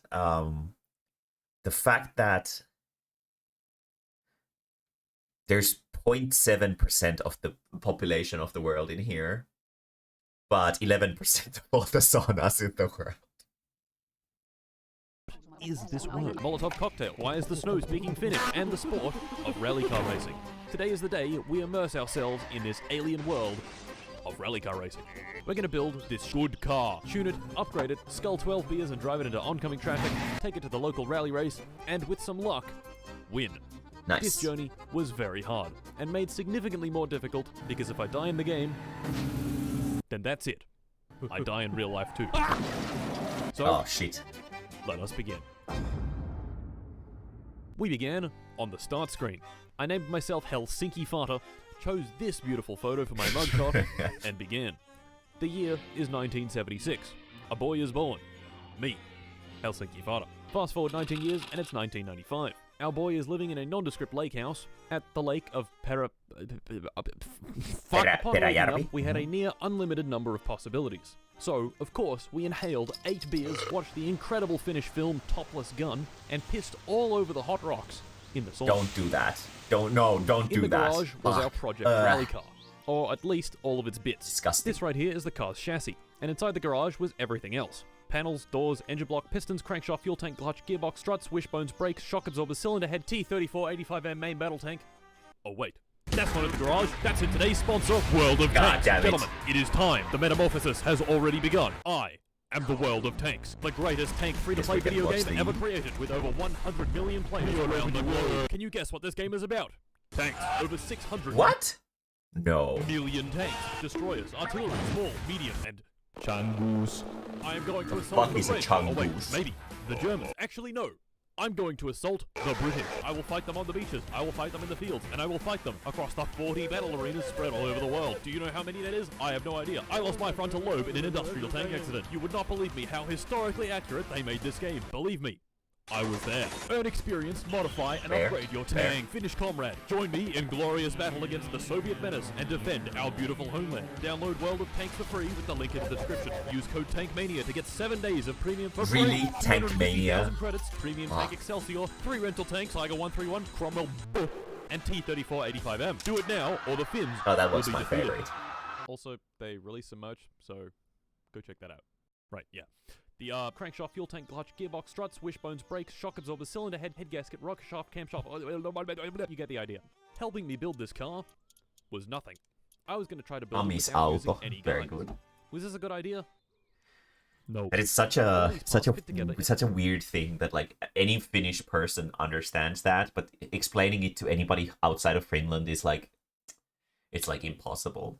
Amis is such a Finnish thing that like it's impossible to explain to anybody outside. In a specific, sometimes very irritating way. Just go in. Yeah, he just did. Go in, He just did go play in. this. Fuck! Not to mention, each part has bolts, and the devs, thinking that screwing in hundreds of bolts would be far too easy, elected to make every single one have a size. Wait, you can't bolt this part in with the spanner? Sorry, fucko, that's the wrong spanner. Try again, sweaty. If I was going to build this car, it was going to take a long time. So, naturally, I got bored, went to bed, was woken in the middle of the night by the phone ringing, and I couldn't see shit. To make matters even worse was the most annoying character in the entire game. Bug. Oh shit. To get rid of Bug, I need to take a trip into town and get some mosquito spray, among some other very important items, like beer and sausages. I had 2 vehicles to choose from, this motorbike, which can only carry one thing at a time, or the tractor, which is really slow. 20 minutes later, I arrived in the bustling metropolis of I bought my groceries and then drove the tractor for another 20 minutes back home. Building the car was going to take a long time, so while I struggle to figure out what the hell the distributor is and why I would need it for my car, why don't we talk about engines? An engine's job is simple. Convert the chemical energy of gasoline into kinetic energy in the car. First off, we start with suck. Delicious. Squeeze, Oh bang, shit. Amogus. and blow.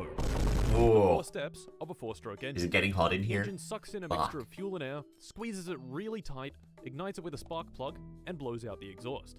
A little car has 4 cylinders, each sucking, squeezing, banging, and blowing. These 4 cylinders house 4 pistons, which each connect to the crankshaft. The pistons go up and down, and the crankshaft goes round and round. The crankshaft is connected to the wheels through the clutch and gearbox. Put your foot down on the gas, the engine spins faster, the wheels spin faster, and off you go. Simple, right? Yeah, well, obviously it's not that easy, as you can clearly see by my inability to assemble the clutch. My man, it's been 30 minutes. Why can't you figure it out? No, stop fucking the car with the tractor! Next up is suspension. Now, why do we need suspension?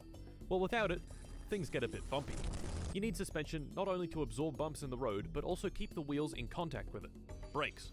Probably the most simple part of the car. The brake discs are connected directly to the wheels. When you press on the brake pedal, brake pads push against the discs and convert their kinetic energy into heat. And there we go. I'd pretty much finished the car. You know, excluding the wiring, wheels, tires, brake fluid, clutch fluid, engine oil, coolant, camshaft alignment, and replacing about 15 I parts that would understand this. inevitably I'm a car drag. person. You I'm a know, car specialist, we were if basically you done. would say so. I retired I back totally to the house, understand eat some what food, cars and drink a bit of do. water. But I couldn't. The sausages were spoiled. In fact, all the food in the fridge was spoiled. Now that's no. not true. Okay, let's be real here. The sausages never spoil. That just doesn't happen. Okay. They are covered in like a fucking vinegar or some kind of weird solution. They're not gonna be going bad anytime soon, especially if you keep them in their bag. I'd spent so long working on the car that my house had been disconnected from the electricity for not paying in time. This could not have come at a worse time, because I had zero food, and tomorrow was Sunday. Timo's is not open on Sunday. Of course, I didn't know this, so I rode into town in a mild panic after my hunger meter had gone red. Oh no. Timo, open up, I need to eat your food, Timo, open up, open up. It's too late. Shit. The sun had well and truly come up, which told me that Timo's was clearly not going to open today. Yeah. So I elected to ride my bike back home.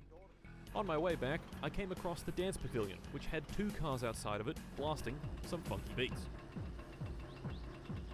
The game actually let me open the back doors of this car and climb inside. So, seeing that I had nothing better to do, I gave it a go and hopped in. This was a terrible mistake.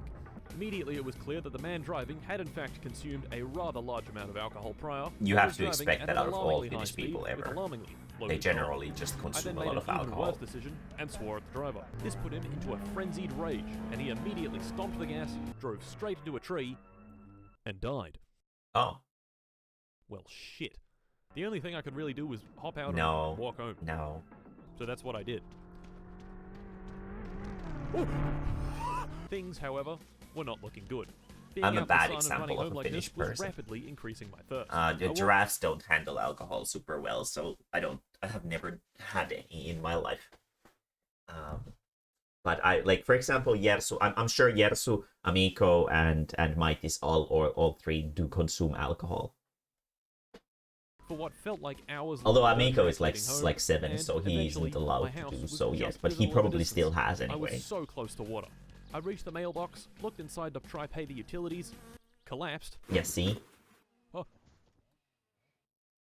No. And died. Oh shit. Attempt number 2. This attempt did not last long. I named myself drank until I blacked out, pissed on the TV, and died.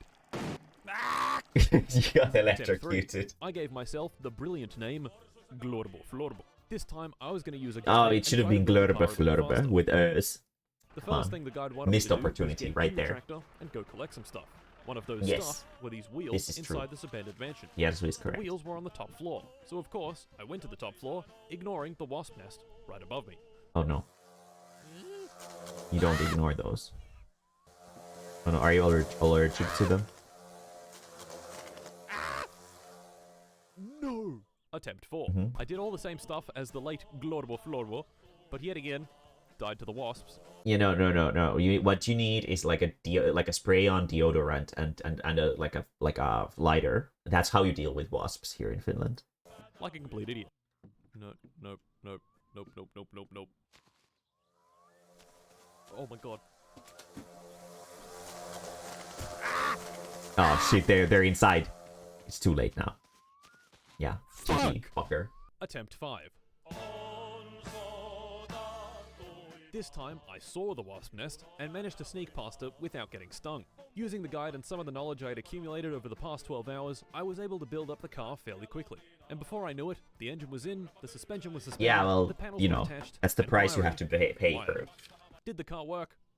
destroying the spawn Well, of it did in evil that fact look these like a guys car. represent. All this work had been quite exhausting, so I loaded up this little boat with some supplies and took a nice relaxing trip to the island in the center of the lake. I was here for the fish trap, but also to just chill for a while and eat some sausages. That is, if I didn't burn every single one. Shit. Leaving the island, I made sure to ransack it for everything it had. To be This fair, took a okay? lantern, coffee To be stock- fair, a lot of Finnish people eat charred sausages. Like, it's quite rare to see people actually doing them well. It's most often slightly at least charred. I had some really good sausages with arcade. In this summer when it was my birthday, Arcade was visiting here, and because I had to play mommy for him for like the entirety of the time that he was here, as like a payback, he was the master chef when we went to like a cottage in the woods, just with us together. It was pretty fun and cool, and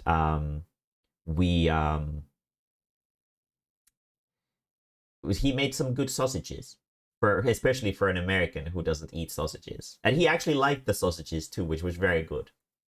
He was sad that he couldn't find any in the States that were like it.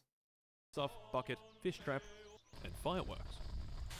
I need to get some fireworks this year. Arriving back home, I needed to go buy yet more stuff from town. Oh, potato and I still chips. only had the tractor to work with. Delicious. Hopefully, this will be the last time I'd have to make this long, laborious trip. Nope.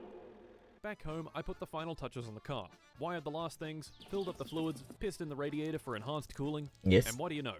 It was ready to be started. Oh shit. I put the key in the ignition, gave it a turn, and... well, that didn't sound good. Oh no. This little crunch sound had completely drained the Pretty much. battery. No, So no. while it was charging, It I was started watching TV. let me see if I can find a picture of them.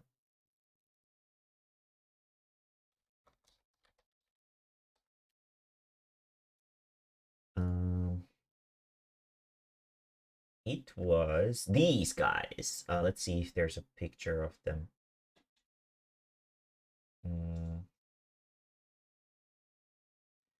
Open image, new tab.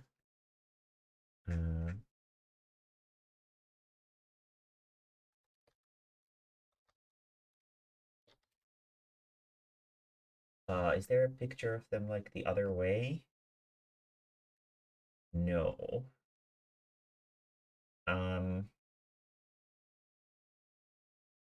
God, all these pictures of food is making me hungry. I haven't eaten anything yet today. God damn it, this was not a good idea. No. But this is what the package looks like. Grillijuusto. They're like these little potato-shaped mini sausages that you put on they have like cheese injected into the sausage. And then they were actually really good. Highly recommended if you want to grill some simple sausage. They're sort of like snackable because they're not super big. So they're pretty good for grilling. Obviously now it's winter to the point where there's a lot of snow out there, so it's not the best season for grilling, but once it becomes grilling season again, maybe consider checking these out. They're pretty neat. Or I guess you could also oven or pan cook them, but it's not quite the same.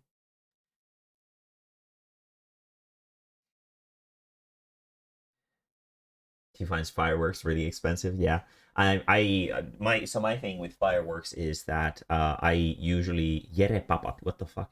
I do like a sacrifice, like a sacrifice to the gods of fortune or goddesses of fortune to give me good Pokemon card luck by burning a Pokemon card every year. But I haven't done it in a couple years, so I need to do some nice burning this year and sacrifice some stuff for the sake of good fortune. So yeah.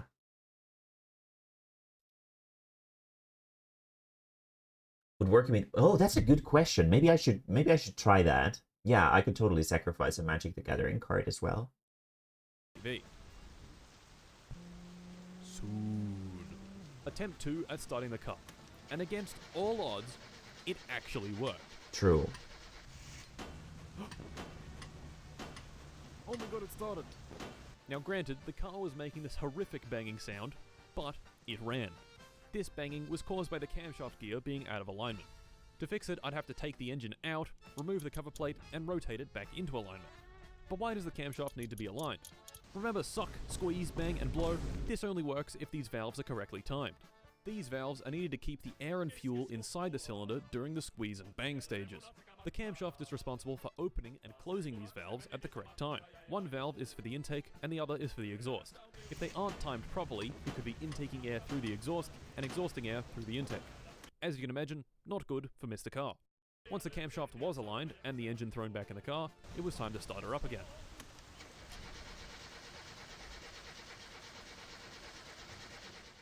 Shit. This time, something else was broken. Fuck. Of course. Taking off the valve cover, I discovered that the rocker shaft, which is what actuates the valves, was broken. To fix this, I'd need to buy a new one at Fleetari's repair shop. So I did, and threw it in the car.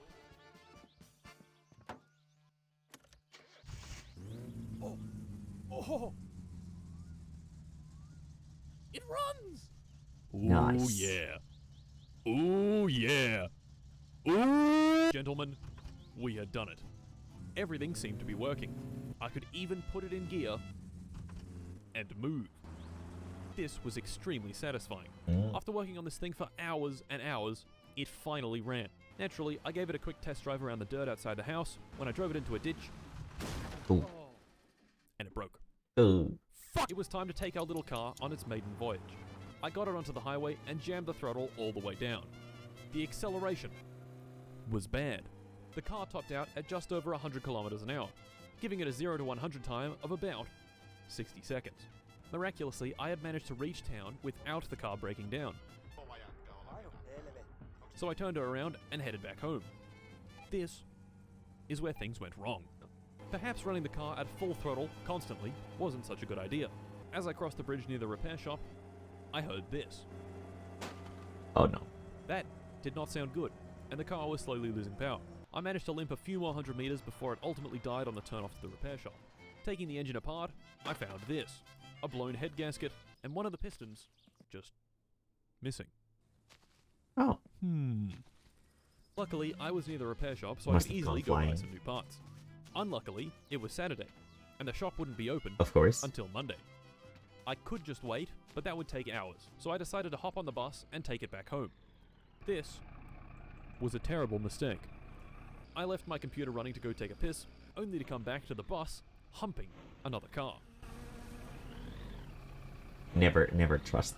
Never trust Reviewing the footage, I was buses in horrified to see these this complete Dorbus crash into strange, the bus while on the wrong side strange of the road. towns where, yeah, this is what Now, this happens by quite itself was often. pretty unlucky, but what made it If you're even the worse further was that this away idiot you're had from a trailer attached to civilization, his car, which the had worse managed the to get buses bus get. perfectly stuck in the middle of the road. This is awesome. Since I was technically still moving, even if only a few centimeters per second, I couldn't get off the bus, and I couldn't leave. The only option here was to quit to menu and revert the last 3 hours of progress. Awesome. Sounds about right. I've actually been in a bus crash. It was a couple of years ago, and I was on my way home from school. It was really it was like around February. There was a shitload of snow and like slush, and there was a crossing and or an intersection, I guess. And like a small car came and it couldn't brake. Like they would just keep sliding, and they bonked right onto the back of the bus. It was kind of scary.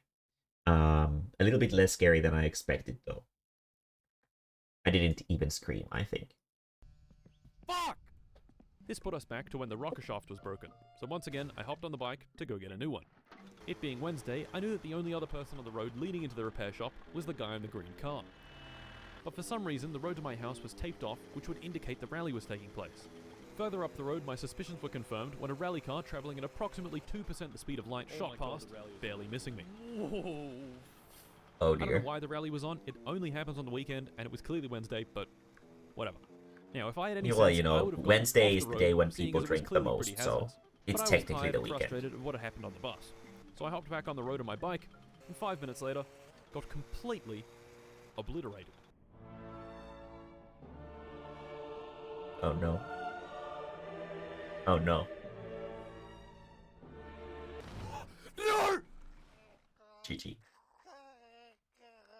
It's Little Saturday. Death approaches.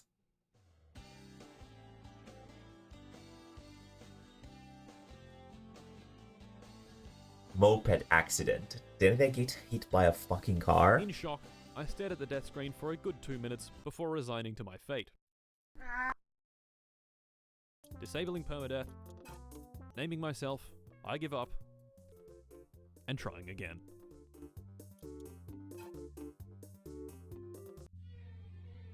It's dangerous to make cars in Finland. Is the end of it? Oh, it is. Okay. Very cool. Very cool. God damn it. That is pretty accurate, to be honest. Next level cat repellent. Funny cat reactions. Okay. I like to think I've had some pretty good ideas in my time. Like, forget You look like you had some good ideas in your time. drive-through coffee shops. I invented drive-by coffee.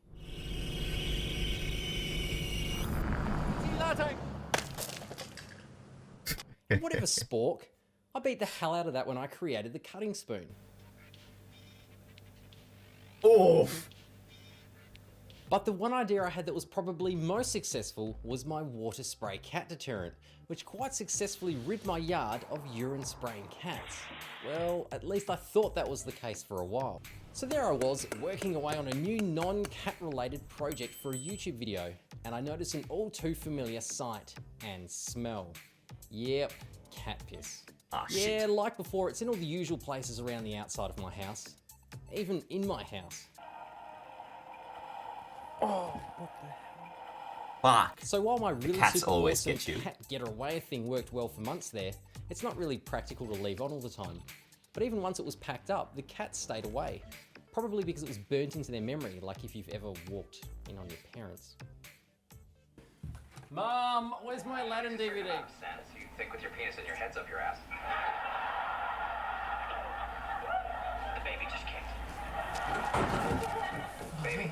Well, it's not technically a baby, but we know it's gonna look like. There are a lot of good alternative ideas suggested by you all, but no, I'm not going to replace the hose with a gun for obvious reasons. And for the minority of people out there who said, that's urine from a dog, did you not understand my surveillance footage? It's not a dog because 1, there is a big fence, and 2, this is a cat. Oh. Even if they're upside down, I can still tell because I have this ability to see. So there are still a couple of cats returning to my yard, so I figured I needed to revisit this whole cat deterrent concept. What I need to do is increase the fear element of the device so it's etched so deeply into their memory, they never return. In researching pest control measures, I discovered that some farmers and even airports have been known to use pyrotechnics to scare birds Really? and other pests away. No, I'm not going to use explosives, although that is a good idea, but you can't easily buy anything fun like that in Western Australia. Here you're not even allowed to use a toaster unless you're a licensed electrician. While looking through a drawer, I found something which prompted an idea. In keeping things humane and hopefully more effective, here's what you need to do. Start off by purchasing yourself some party poppers. You'll also need an old pedestal fan. If you have a neighbour that has a bore for their garden reticulation, you'll need to borrow their system's 240 volt relay. Find a power board. Okay. Grab a small plastic box that the relay will fit in. Australian in my fucking house that's electric made of- sockets are so weird. They are so weird. Americans are too. They're really flimsy and weird. box, which was doing something electricity related. Now cut the cord on your power board. Don't cut a live one. Use your tongue or a fork to check if it's safe. Do not actually attempt this. Wire the power board to run through your relay. Disclaimer. You can find the detailed wiring instructions on my hand. Now mount the relay in the box. Now you basically have a power board that can be switched on with, say, a battery or a battery and motion sensor. Ah, you get it. Take the fan, dismantle and remove the front and back finger guards. Then load that sucker up with as many party poppers as you can fit. Daisy chain all their strings together. I've then placed a steel disc in the middle for some extra rotating mass. You can then tie your string onto the drive shaft of the fan. Once your power board is connected to your alarm motion sensor, you have yourself a motion-activated explosive wheel of terror.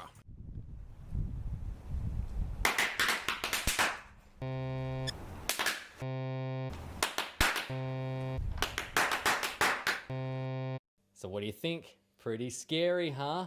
No, it's lame, and the string keeps breaking. Yeah, and this only works once, right? Once they realize that it's not gonna do it again, then they're gonna just come back, right? So we need to make an extreme party popper of some kind. Here's how we do it. First, grab yourself a tyre valve from a bike or stroller and a 1-inch thready thing like this from your kitchen drawer. In a mystical muffler forest, I managed to find some really big tube and steel plate. Take some measurements, then type 5318008 into a calculator. Turn it upside down and it should say boobies. Boobies? Oh shit. Boobies. Next, we'll cut ourselves some circles from the steel plate, then cut another 25mm hole. Weld the end plate circles on. Brace your 25mm thready thing and your stroller valve on. Next, make a return visit to your neighbour's bore. This time borrow their reticulation solenoid. In my shed, I found my old colonic irrigation kit, which had a lot of useful parts, including a pressure gauge. Drill and tap a hole in the top and screw it in. Yeah, you would tap that. Grind it all clean and paint. Lastly, get yourself some PVC pipe, blah blah blah. This video is too long, cut, glue and make this thing. The next day when everything is nice and dry, you can put it all together. Screw the solenoid back on, and screw the tank assembly onto your PVC. It's quite an ominous looking tank at this stage, so I found a way to friendly it up a little. Hello, I'm Thomas. Now we need to load our Extreme Party Popper. If you've ever looked inside one, they have a bunch of rolled up streamers. I have loaded the cartridges with screwed up newspaper to serve as wadding, then placed in the streamers. While doing this, I thought why not add some flour and a pile of newspaper confetti. So how is this all going to work? Using an air compressor, we load Thomas with a big chunk of air through the stroller tube valve. He'll then serve as an accumulator tank, waiting for the sprinkler valve to be activated. Once activated, the air will release through the valve with some fairly explosive force out through our PVC Party Popper cartridges, releasing fun and fear to all that are near. Now you already know my previous video's hose spray setup and how it was triggered, except this time I have 2 cameras firing lots of frames, plus a night vision camera. The low voltage activated switch from our earlier failed Party Popper fan we can use to activate some more potent lighting. I've also added a little more infrared lighting to make sure we capture sneaky cats. We're ready to go, but like always you'll want to test your setup, so hide the cameras and cover the Extreme Party Popper with a sheet. Who's my favourite sister? How you going? Cool, you still coming? How you going? That's such an American, not American, Australian thing to say. It seems to work pretty well. The water spray gives that good initial scare, and the air exploding around the target, accompanied with an earth-shattering boom, appears to really bring home the fear element. I'm sure that's how I especially like the Amon's point where she gets a footsteps little airborne too. So this rig should leave your target second-guessing the prospect of ever returning to your house, or even continuing any form of sibling relationship with you in the future. Now unroll your test subject from their fear-induced fetal position, clear and reset the rig ready for the night, and a visit from your favourite urine-packing kitters. It's again just the one Let's shot. check our surveillance footage and see how he went. Here he is, my old friend Tabby Toilet Rug. Oh, he looks over and recognises that something is a little different. What's all this then? And then he retreats. Nah, cats aren't that smart. All he's thinking is, and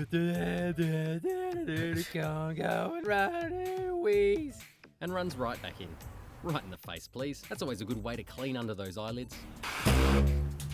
And boom, the drone shakes the windows of the house, and that cat is out of there.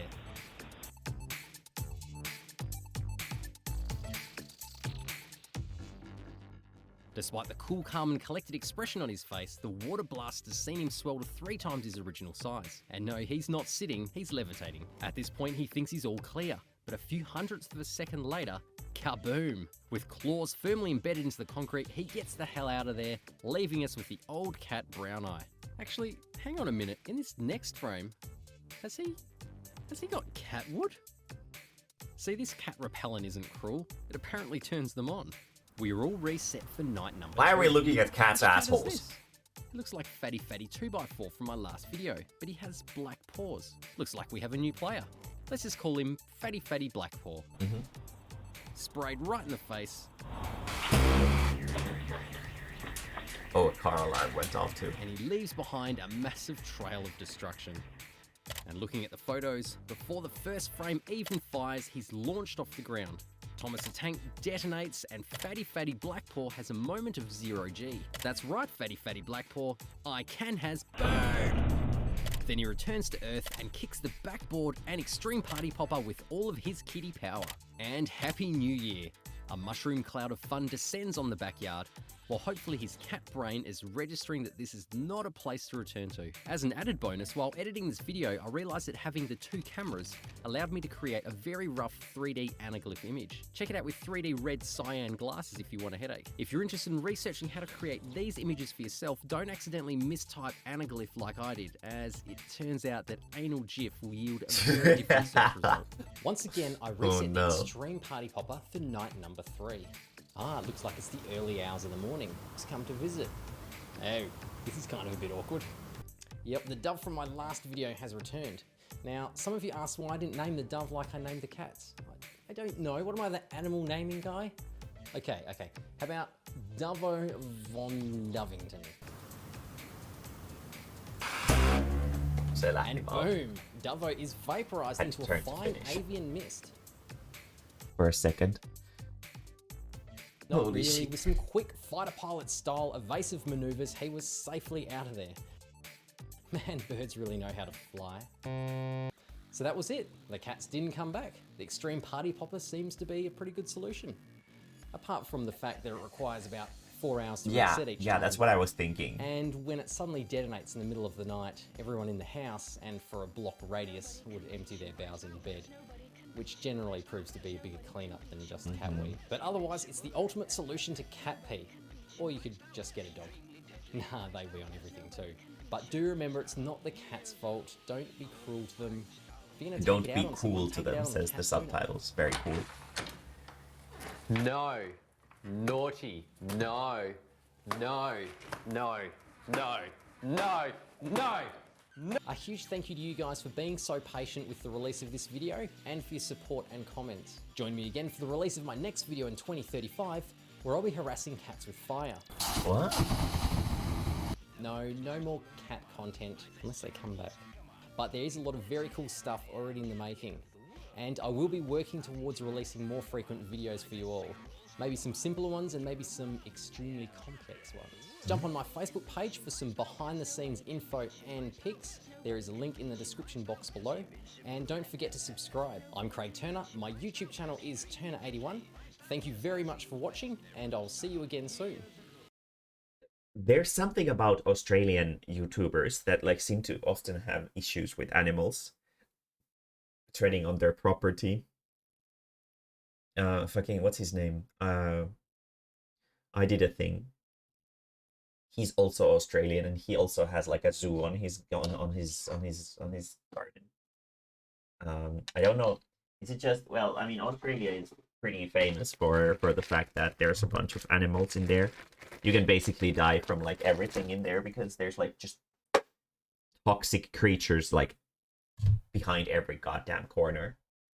But I guess there's like these more peaceful animals that only just like piss and shit on your yard instead of just killing you instantly as well, which is pretty neat, I suppose. My favorite thing about Australia is the fact that there's like just wild cockatoos everywhere. Cockatoos are great. I love them.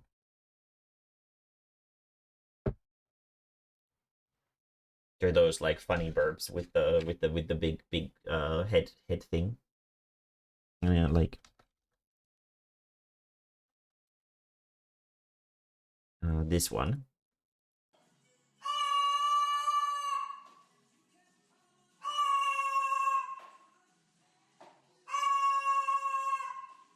When you post on Twitter about how you have depression. This is the mood. Screaming into a cup. Very cool.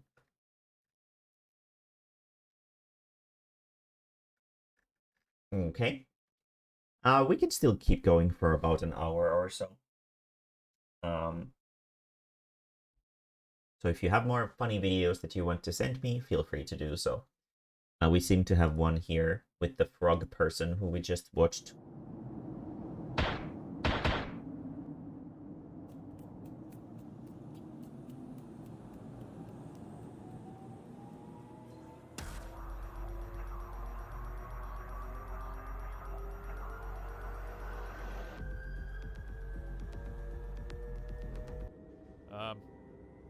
That's not good.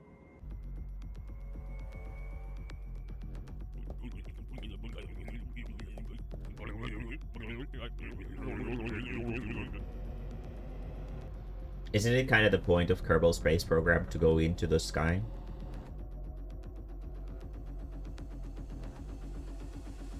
Or am I wrong? I've never played it myself.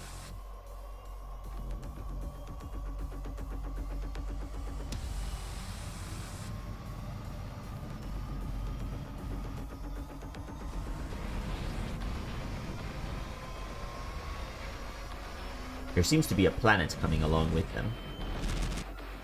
Or whatever that yellow circle is. You know what?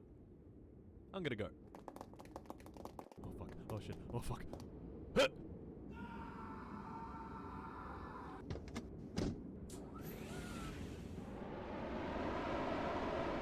Yeah, see you later, idiots.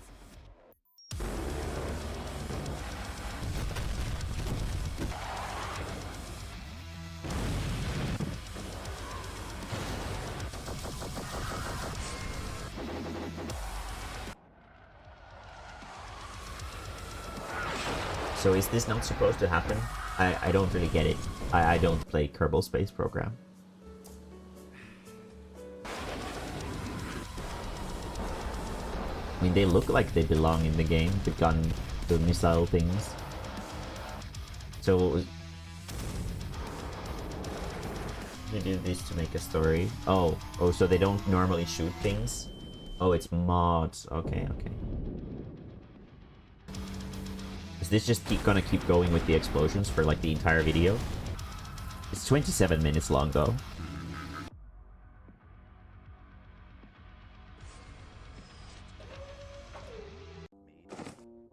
That's... Wait.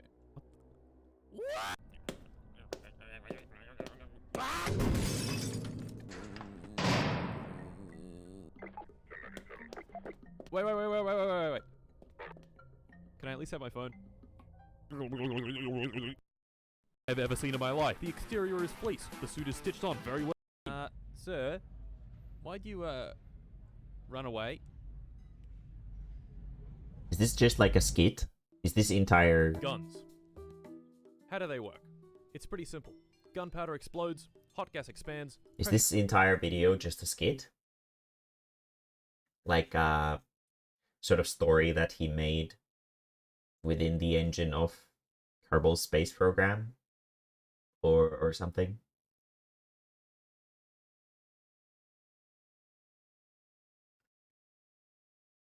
Because I don't really understand what's going on. Then him building stuff. Oh. Yeah, because the thing is, I've never played Kerbal Space Program, right? I don't understand how it works. So I don't also understand when he's doing something funny, because I don't know what is funny about it, right? So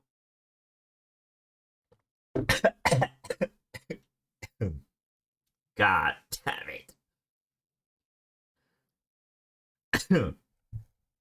No.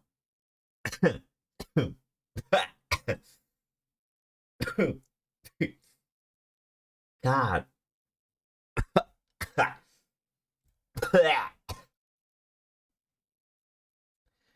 Shit.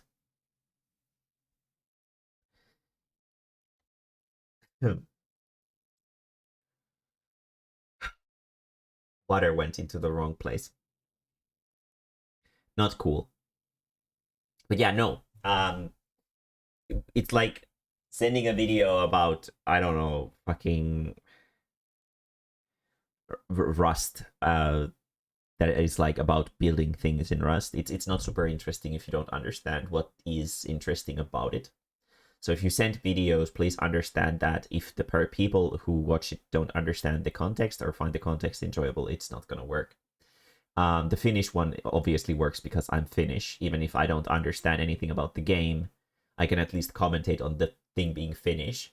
But if it's a game I've never played in a context I don't understand, there isn't really much that I can sort of add to the watching the video, and I feel like videos like that aren't really super interesting to watch. So keep that in mind when you send videos. Um, God damn it! I fucking almost choked. Foog. But yeah. So no videos like that, please. But there seems to be a sequel to the car thing, though. Hello again. Welcome back to Finland. In the last video, we experienced the many wonders of Finnish culture. Building a rally car, getting very intoxicated, tractor driving, bug, dying of dehydration, hydraulic press channel, dying for pissing on the TV. The hydraulic press channel is very, very strange, but yes, it is Finnish. Dying from giant wasps, getting into a bus, having the bus collide with another car head-on, getting stuck, reverting your progress, hopping on a motorbike and dying from a rally car smashing into you at 150 kilometers an hour. You know, honestly, I don't... Is Finland, like, particularly bad with the mosquito situation and the bugs and stuff like that? Like, especially if you go to an area like this, you are going to get hunted down by bugs. Arcade was he was not into the bugs when we were at the summer cottage thing, because he doesn't have a lot of hair on the top of his head, so he's a very, very easy target for the bugs. So he was like a fucking bullet sponge for them. So yeah. normal Finnish stuff. Last video we died a lot of times and made zero progress, because every time I died I had to start over from the beginning. In this video I've disabled permadeath. Trust me, this was a good idea. Today we're gonna actually build up our rally car and, with some luck, win the rally. Death will not stop us, but it'll definitely get in the way. So, let us begin. We began back at home, with the car ready for assembly. I got the wheels from the wasp-infested mansion, and the car was built. To get the car running, I had to buy a few more things from town. Of course, the only vehicle I had access to was the slow, not fun, very boring tractor. Normally getting to town would take it about 15 minutes. However, I got into town significantly faster because of this. Oh shit. The train. Yes. Disabling permadeath was one of the best decisions I've ever made in my entire life. Because if I had to build the car again, things would have gone down very differently. I woke up in the graveyard in town, bought the battery I needed, and pondered how to get home. Our best option was getting a ride from the guy in the green car. My cousin. Pena. This is a man that has nothing better to do than drive along the dirt road at ridiculous speeds, 24 hours a day, one hand on the wheel, and the other on the vodka. It's not really... Definitely someone I'd like to climb so Pena isn't really a particularly common name anymore. I mean, I guess it can be used. There's like Vitun Pena, you fucking Pena, which is, yeah, you know, I guess it is an insult, but you know, you don't really hear it much at all anymore, I think. If you were being driven home by a raging alcoholic, do you think swearing at him would be a good idea? Shortly after giving him the finger, he stopped the gas, accelerated to a very high speed, launched the car at 100 kilometers an hour directly into a tree. At least you had your thumb and we up. both died. Maybe swearing at him was not such a good idea, so this time I let him drive me home at a much more reasonable 60 kilometers an hour. But you know what can go a lot faster than 60 kilometers an hour? The F-14 Tomcat from today's sponsor, War Thunder. That's right, boys, the most comprehensive vehicle combat game ever created. 2,000 vehicles, tanks, aircraft, helicopters, and... Oh no. Combined arms warfare. What does that even mean? I have no idea. It's either multiple modes of combat within the same battle space, or something to do with Siamese twins. Every single vehicle is detailed and modeled down to the smallest detail. Health bars? No. You fool. You idiot. You moron. Every component is deeply modeled. Oh no, my tracks have been shot. Oh no, my turret can't rotate. Oh no. I'm dead. War Thunder offers the most immersive possible combat experience. And guess what? It's free. Play it now on PC, Xbox Series XS, PlayStation 5, or any previous generation console. War Thunder spans over 100 years of vehicle warfare. Biplanes, gunships, whatever the hell this thing is. Wait, you don't have a joystick to fly the F-14 Tomcat? Don't you worry, fucko, you can fly with a mouse. My favorite thing about War Thunder is the frighteningly deep knowledge within the community. Some might say too deep. Play War Thunder now on PC, PlayStation, or Xbox using my link in the description, and you'll get a bunch of free stuff. Multiple premium vehicles. You know, respect respect to the brands who let them do What ads are you waiting like this. for? Download today and fly a $50 million jet directly into the ground. Anyway, we were not in fact in an F-14 Tomcat, but in Penna's green car. I stopped him at the side of the tractor and hopped out to survey the damage.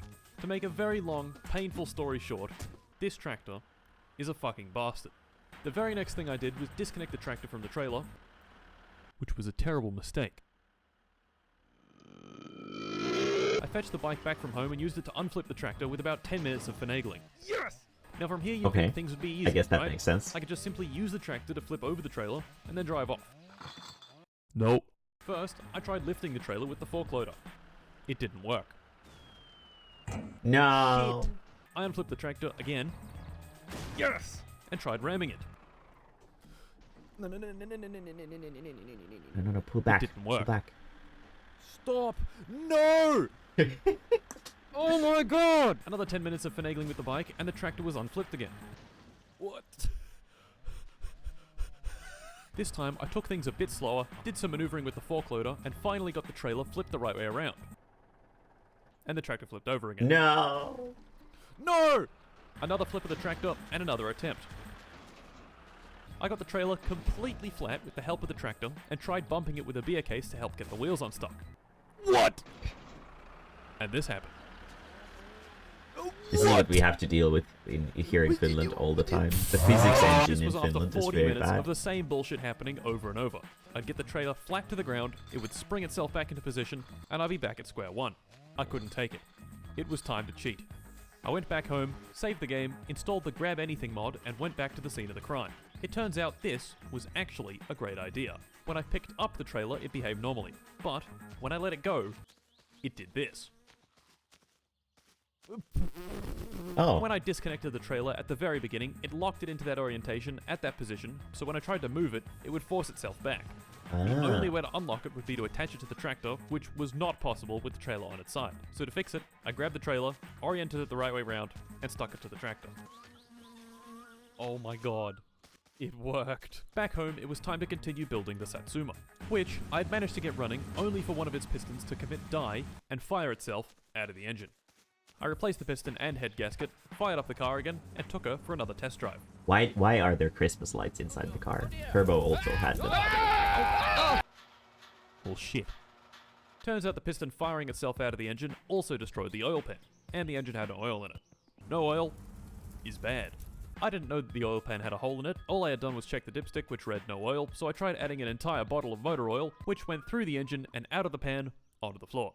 I wonder if dipstick counts as an insult. After fixing the oil pan and adding another bottle of motor oil, the car did indeed work just fine.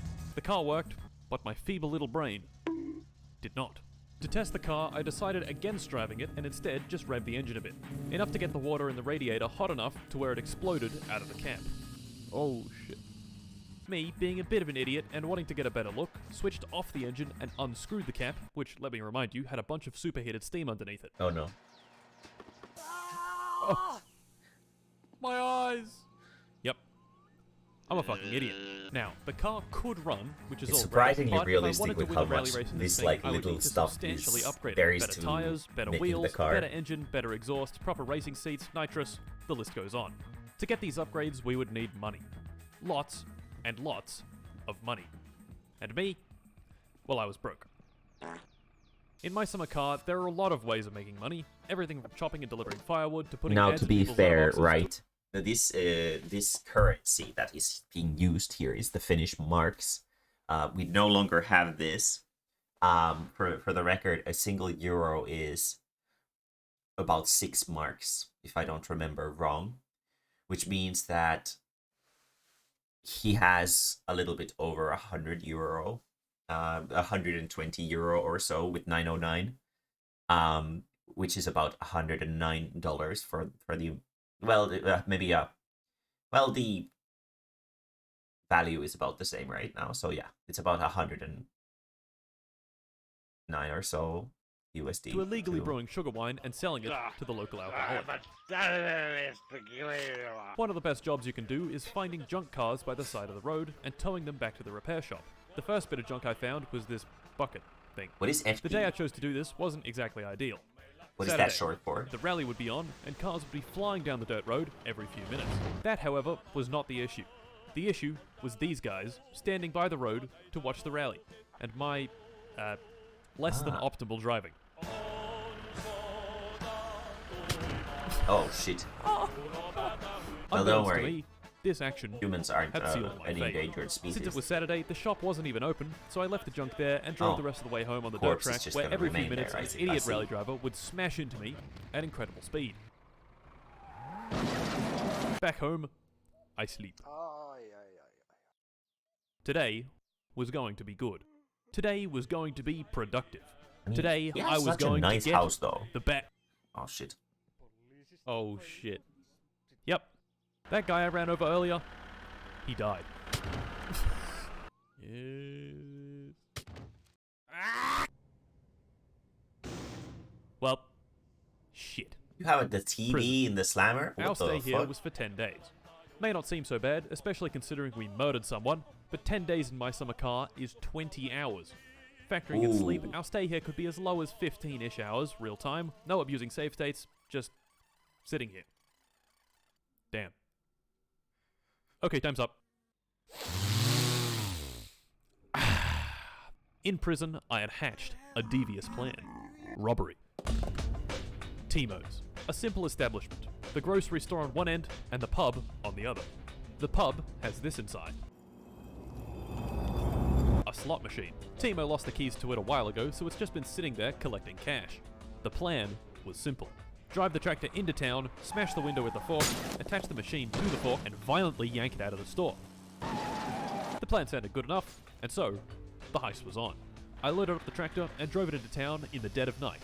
There, I found our victim, Timo's pub, and the slot machine inside. Unlucky for us, though, were these two guys outside. So with some quick thinking, I used the tractor's fork loader and, moved them.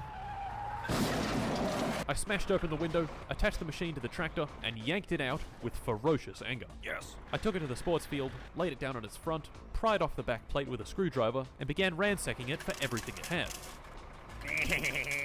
Everything it had turned out to be 7,000 marks. Not bad. A celebration was in order. I popped over to Timo's and bought myself a pizza. For 2,700 marks. Somehow he knew I had broken his window and had fined me for my trouble. Prison had made me a violent, angry man. And this sent me completely over the edge. I sculled back a healthy 10 beers and began pissing and shitting all over the place. These fucking bastards had locked me up for doing basically nothing, and now they were taking what was rightfully mine. I drank more, I pissed more, I punched this guy in the head, I took the slot machine to the highway and placed it in the way of oncoming cars. I was here to tear down society. Fuck it, the rally was on. They wanted to lock me up for running over one guy? Well, how about I run over all these fuckers? Well, shit. 153 days in prison is a long time. About 230 hours of waiting that I definitely waited for. It gave me time to think, to consider, to ponder. Was I on the right path? Was a life of crime really for me? No. Once I got out of here, it was time to build the car and win that goddamn rally. And in no time at all, I was out. Our first task was getting the car inspected. I wouldn't even be allowed to participate if the car wasn't road legal, so I had to make it road legal. To do that, I needed more money. And no, I would not be partaking in any more crime to do this. I was a new man. So, my first money-making venture was illegally brewing sugar wine to sell to the local alcoholic. You know, like a businessman. Nice. Firewood. Nice. First you chop it, Oh, then I you deliver. remember. It goes I forward remember marks. the Sewage. old 100 mark bill. God, like my grandma used to motivate me to quote unquote to study with the fact that for every number in my report card. So here in Finland, the grading in school goes from 4 to 10. So you'd get like grades based on 4 to 10. 4 is failed and 10 is like perfection embodied. And my grandma would give me 1 mark for each number. So like if I get a 10, then I get 10 marks and so forth. And god damn it, I was like I was so rich and I had the 100 mark bill in my hand, and oh, it was so big, so much money. And then euros came in, and I got 6 times more, which felt pretty good. So I was not against the euros. I studied hard, and I got really good grades. Then grandma stopped giving me money when I was like 17. So I stopped studying.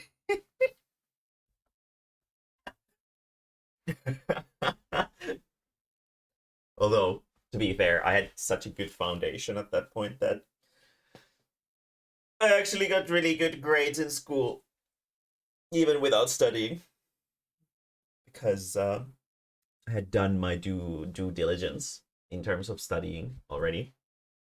But that is the story of Mae-mae studying. I remember always buying like games and stuff with the money. It was a special time. Sewage. My uncle lost his license traveling at 169 kilometers an hour on the M31, and he's given me the keys to his sewage truck. Suck out sewage, get paid. Sewage, more sewage. The sewage truck is very big. Make sure to drive it carefully and watch out for that pole.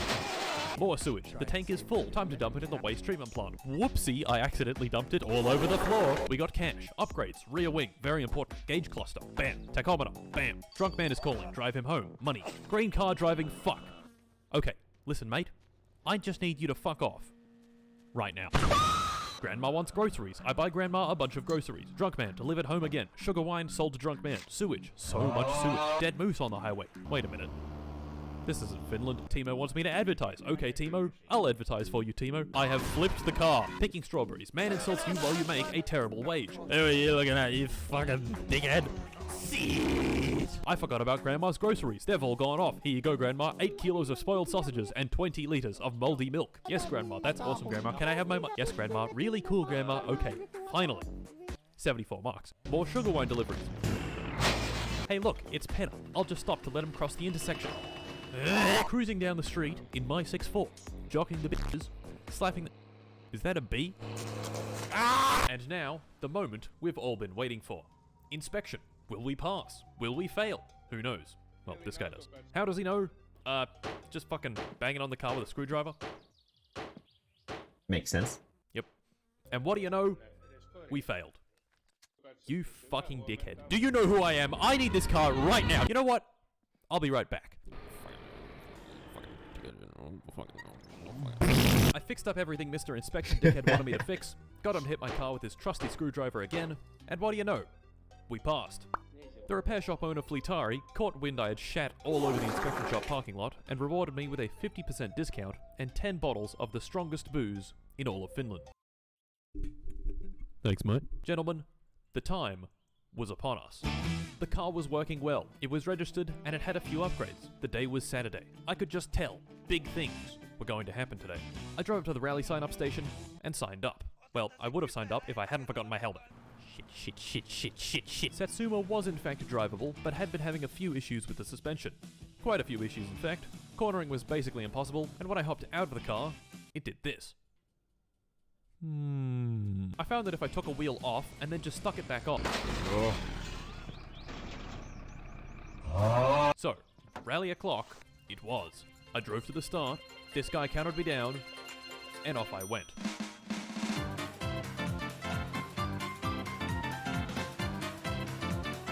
The race did not last long. Oh. Oh no! Oh no! Oh no! Oh no, flip! Fuck! No. Shit. Attempt 2. This time was even worse.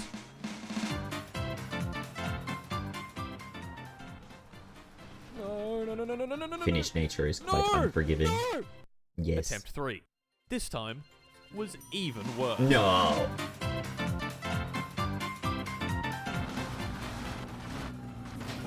God, fuck! Attempt 4. This time I took things a little slower. Instead of barreling around the corners at It's over really 100 unfortunate kilometers that you an hour can and listen flying off to the track, I took about 80 Initial kilometers D's an hour, soundtrack on keeping all four YouTube. wheels in It's contact copyright with the claim ground to and hell. preventing any crashes. That This would have been strategy perfect worked. for this shit. I didn't even crash once throughout the entire track. Just, after I finished. Slow and steady does win the race, boys. Now let's see what we got. Ooh.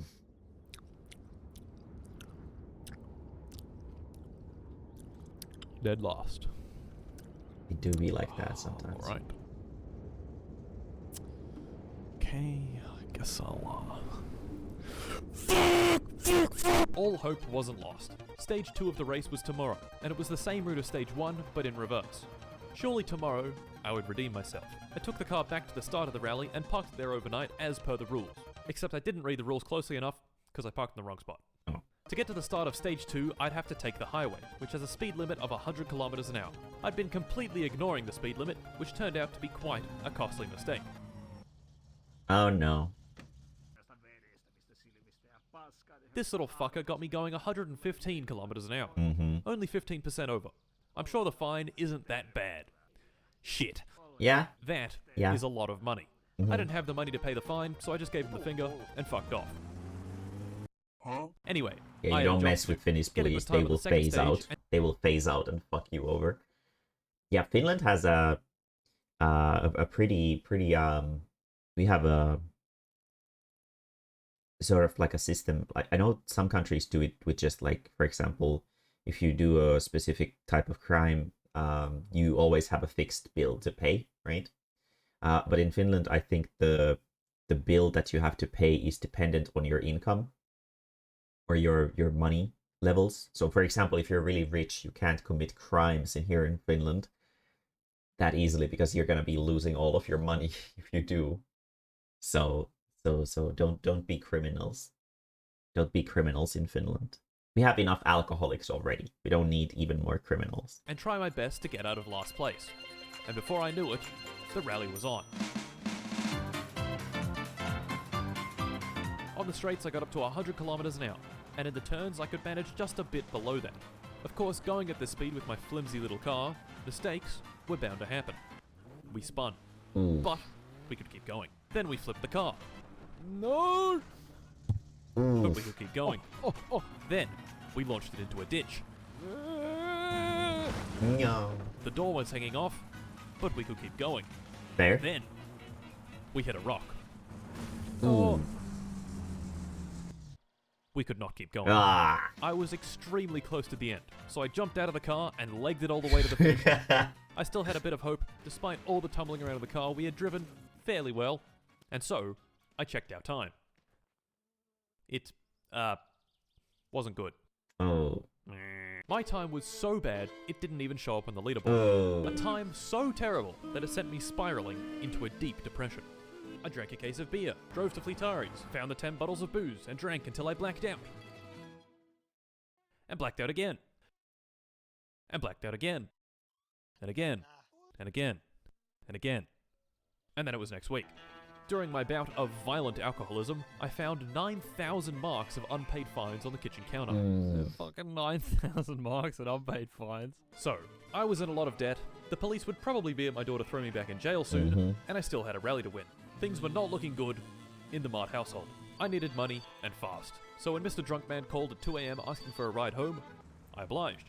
I picked him up, and he began his usual drunken babbling. But this time, he let me in on a little secret. His wife had bought a winning lottery ticket, and he had stolen it and the money without her realizing. He said he kept the money hidden away in a suitcase. How much money? 5 million marks. Ooh. If I could find that suitcase, that would be enough money to pay almost off my a debts million and euro. build the rally car of my dreams. Did I really want to steal from this man? I had sworn off a life of crime. Yet here I was considering stealing millions from this guy who thinks he's my friend. Approximately 3 seconds of pondering later, I concluded, money. To find the briefcase, I would have to scour the entire map. Every little nook, every cranny. Oh, look, there it is. Oh. I threw it in the back of my car and drove home, having a minor accident on the way. Shit. Oh. I opened the briefcase, and oh my, that is a lot of money.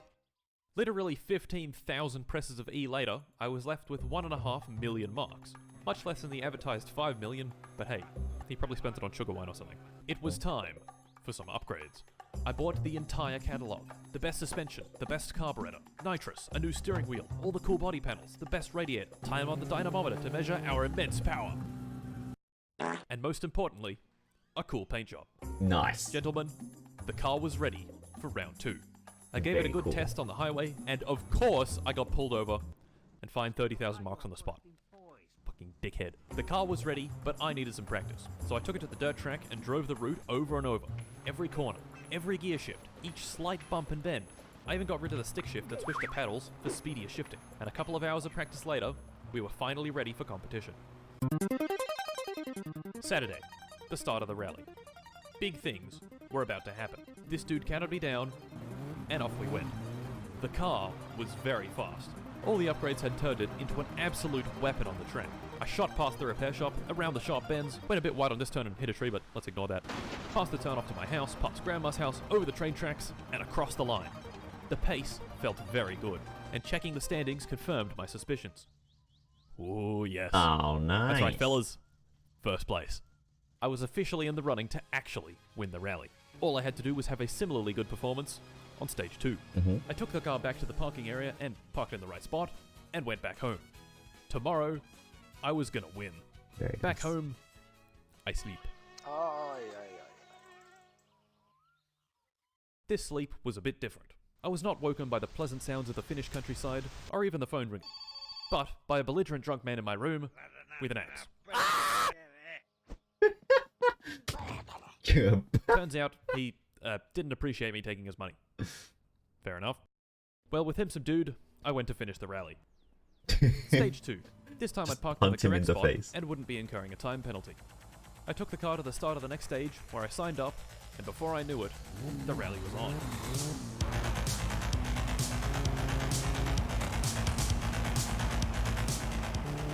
All that practice had paid off. I knew the corners. I knew the bumps. We flew over the train tracks, past Grandma's house, past the turn off to my house, into the sharp left turn, past the drunk man's house, past the repair shop and the mansion with wasps in it, through the farmland, and before I knew it, the race was done.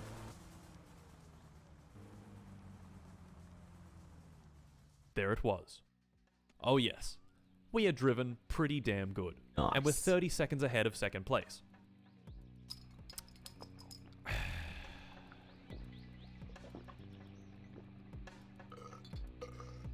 I knew just how to celebrate. The fireworks back home. On the way back, I crossed the bridge. I'd crossed the bridge many times at this point, but this time, it felt different.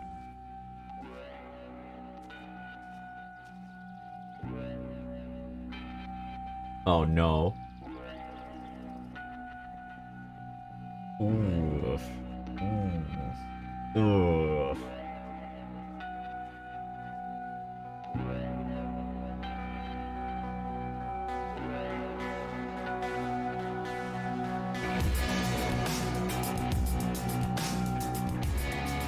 There is always a price to riches. Very unfortunate for the drunk belligerent man. But it do be like that. I mean, technically speaking, he did steal the money as well. So, you know, he wasn't really in a place to get sad over it getting stolen. But yeah, that was a grim ending. That was for sure a grim ending to this man's legendary venture.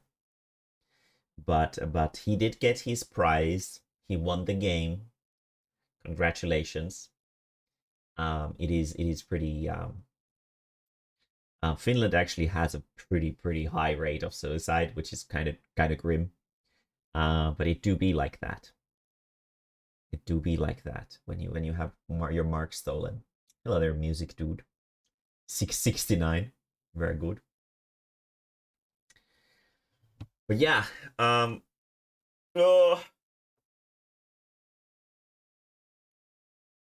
boy. Was there anything else you guys wanted me to see, or is this a good point to end for the day? What do you guys think? That was certainly something. All right, very good. Very good. Well, we have seen your Finnish car video. It was interesting enough. Interesting enough. So that was something, all right. Tiny suit of armor for a hermit crab. That is cute. I wonder how it's actually able to carry that. I would imagine it's pretty heavy. wait. Yes? What?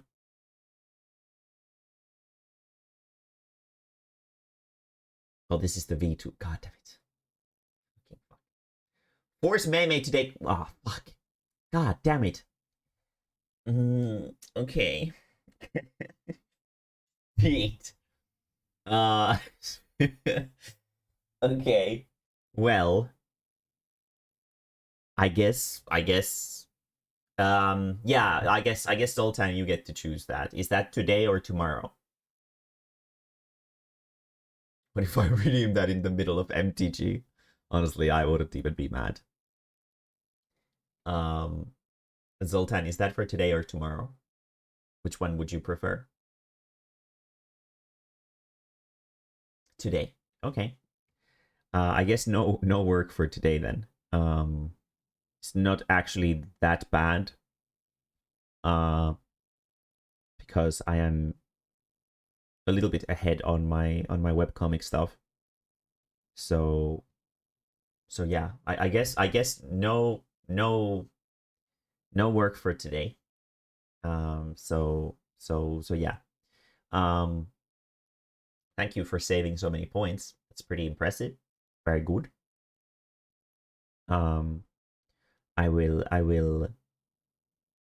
I guess take a day off today. I do actually have some potato chips, so yeah. I thought it was like stop streaming now. It can be, yes. It can be. If like usually people redeem it when it was well, it's the same. It's the same for both. So it kind of depends, but generally speaking, it's don't do any work for today. That's what it does. It's for when people think that I'm overworked. Is when they usually do it. It's not really a problem for me. I don't really have a set schedule for my webcomic or whatever. I've already done one page for it, so I have 2 left for this week then. So yeah. But sometimes people redeem it when, for example, I seem really tired at the start of the stream, and people are like, okay, well, how about no? And then they redeem it. But this works too. I guess I'll take a day off today. Sure. Why not? It has been a while since I've taken like an extra. Well, last week was like sort of extra bad because I only had 1 day off last week since I had some extra work to do. But yeah, fair enough. Okay then. There's roasting. Well, sometimes I could argue that roasting you guys for your misdeeds isn't necessarily work. It's me having fun. So it's different, okay? But but yeah. That's okay. I can take a day off. I'm not particularly frustrated about that. I was thinking of just writing for 2 days this week, instead of drawing comics for, because I already did like seven pages, quote unquote, into the webcomic. So I only need to do 2 more for the week. So technically I'm 1 page ahead. So taking a day off this week is pretty fine. I just don't know what to do today, but I guess I'll figure it out. But yeah, thank you for joining me today, with your funny videos and whatchamacallit. Now you're just gonna work for fun. No, I promise I won't do any work today. I'll stick to the rules of the redeem. It is pretty expensive to redeem after all, so it's it would be kind of cringy if I didn't even follow through with it. So I shall follow through with it, and I guess I will see you guys tomorrow in the name of Monster Hunter. There's some new Monster Hunter stuff releasing for Rise, so we're gonna check out the new updates, and that's essentially going to be it. And to the day after, we're gonna do some funny quizzes online. We'll find out some weird quizzes and figure out secrets about each other based on those quizzes. And if you have some quizzes that you want me to do, find them for Friday and post them in Submit Funny, and I will do your weird quizzes. And yeah, I guess that's gonna be it. Let's see. Are there any people in here anymore?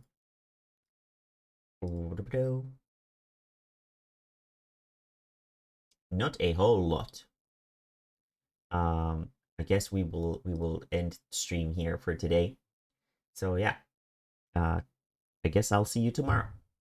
Or if you need me, I'll be on Discord since it's apparently a day off today. So yeah. Anyway, bye yo.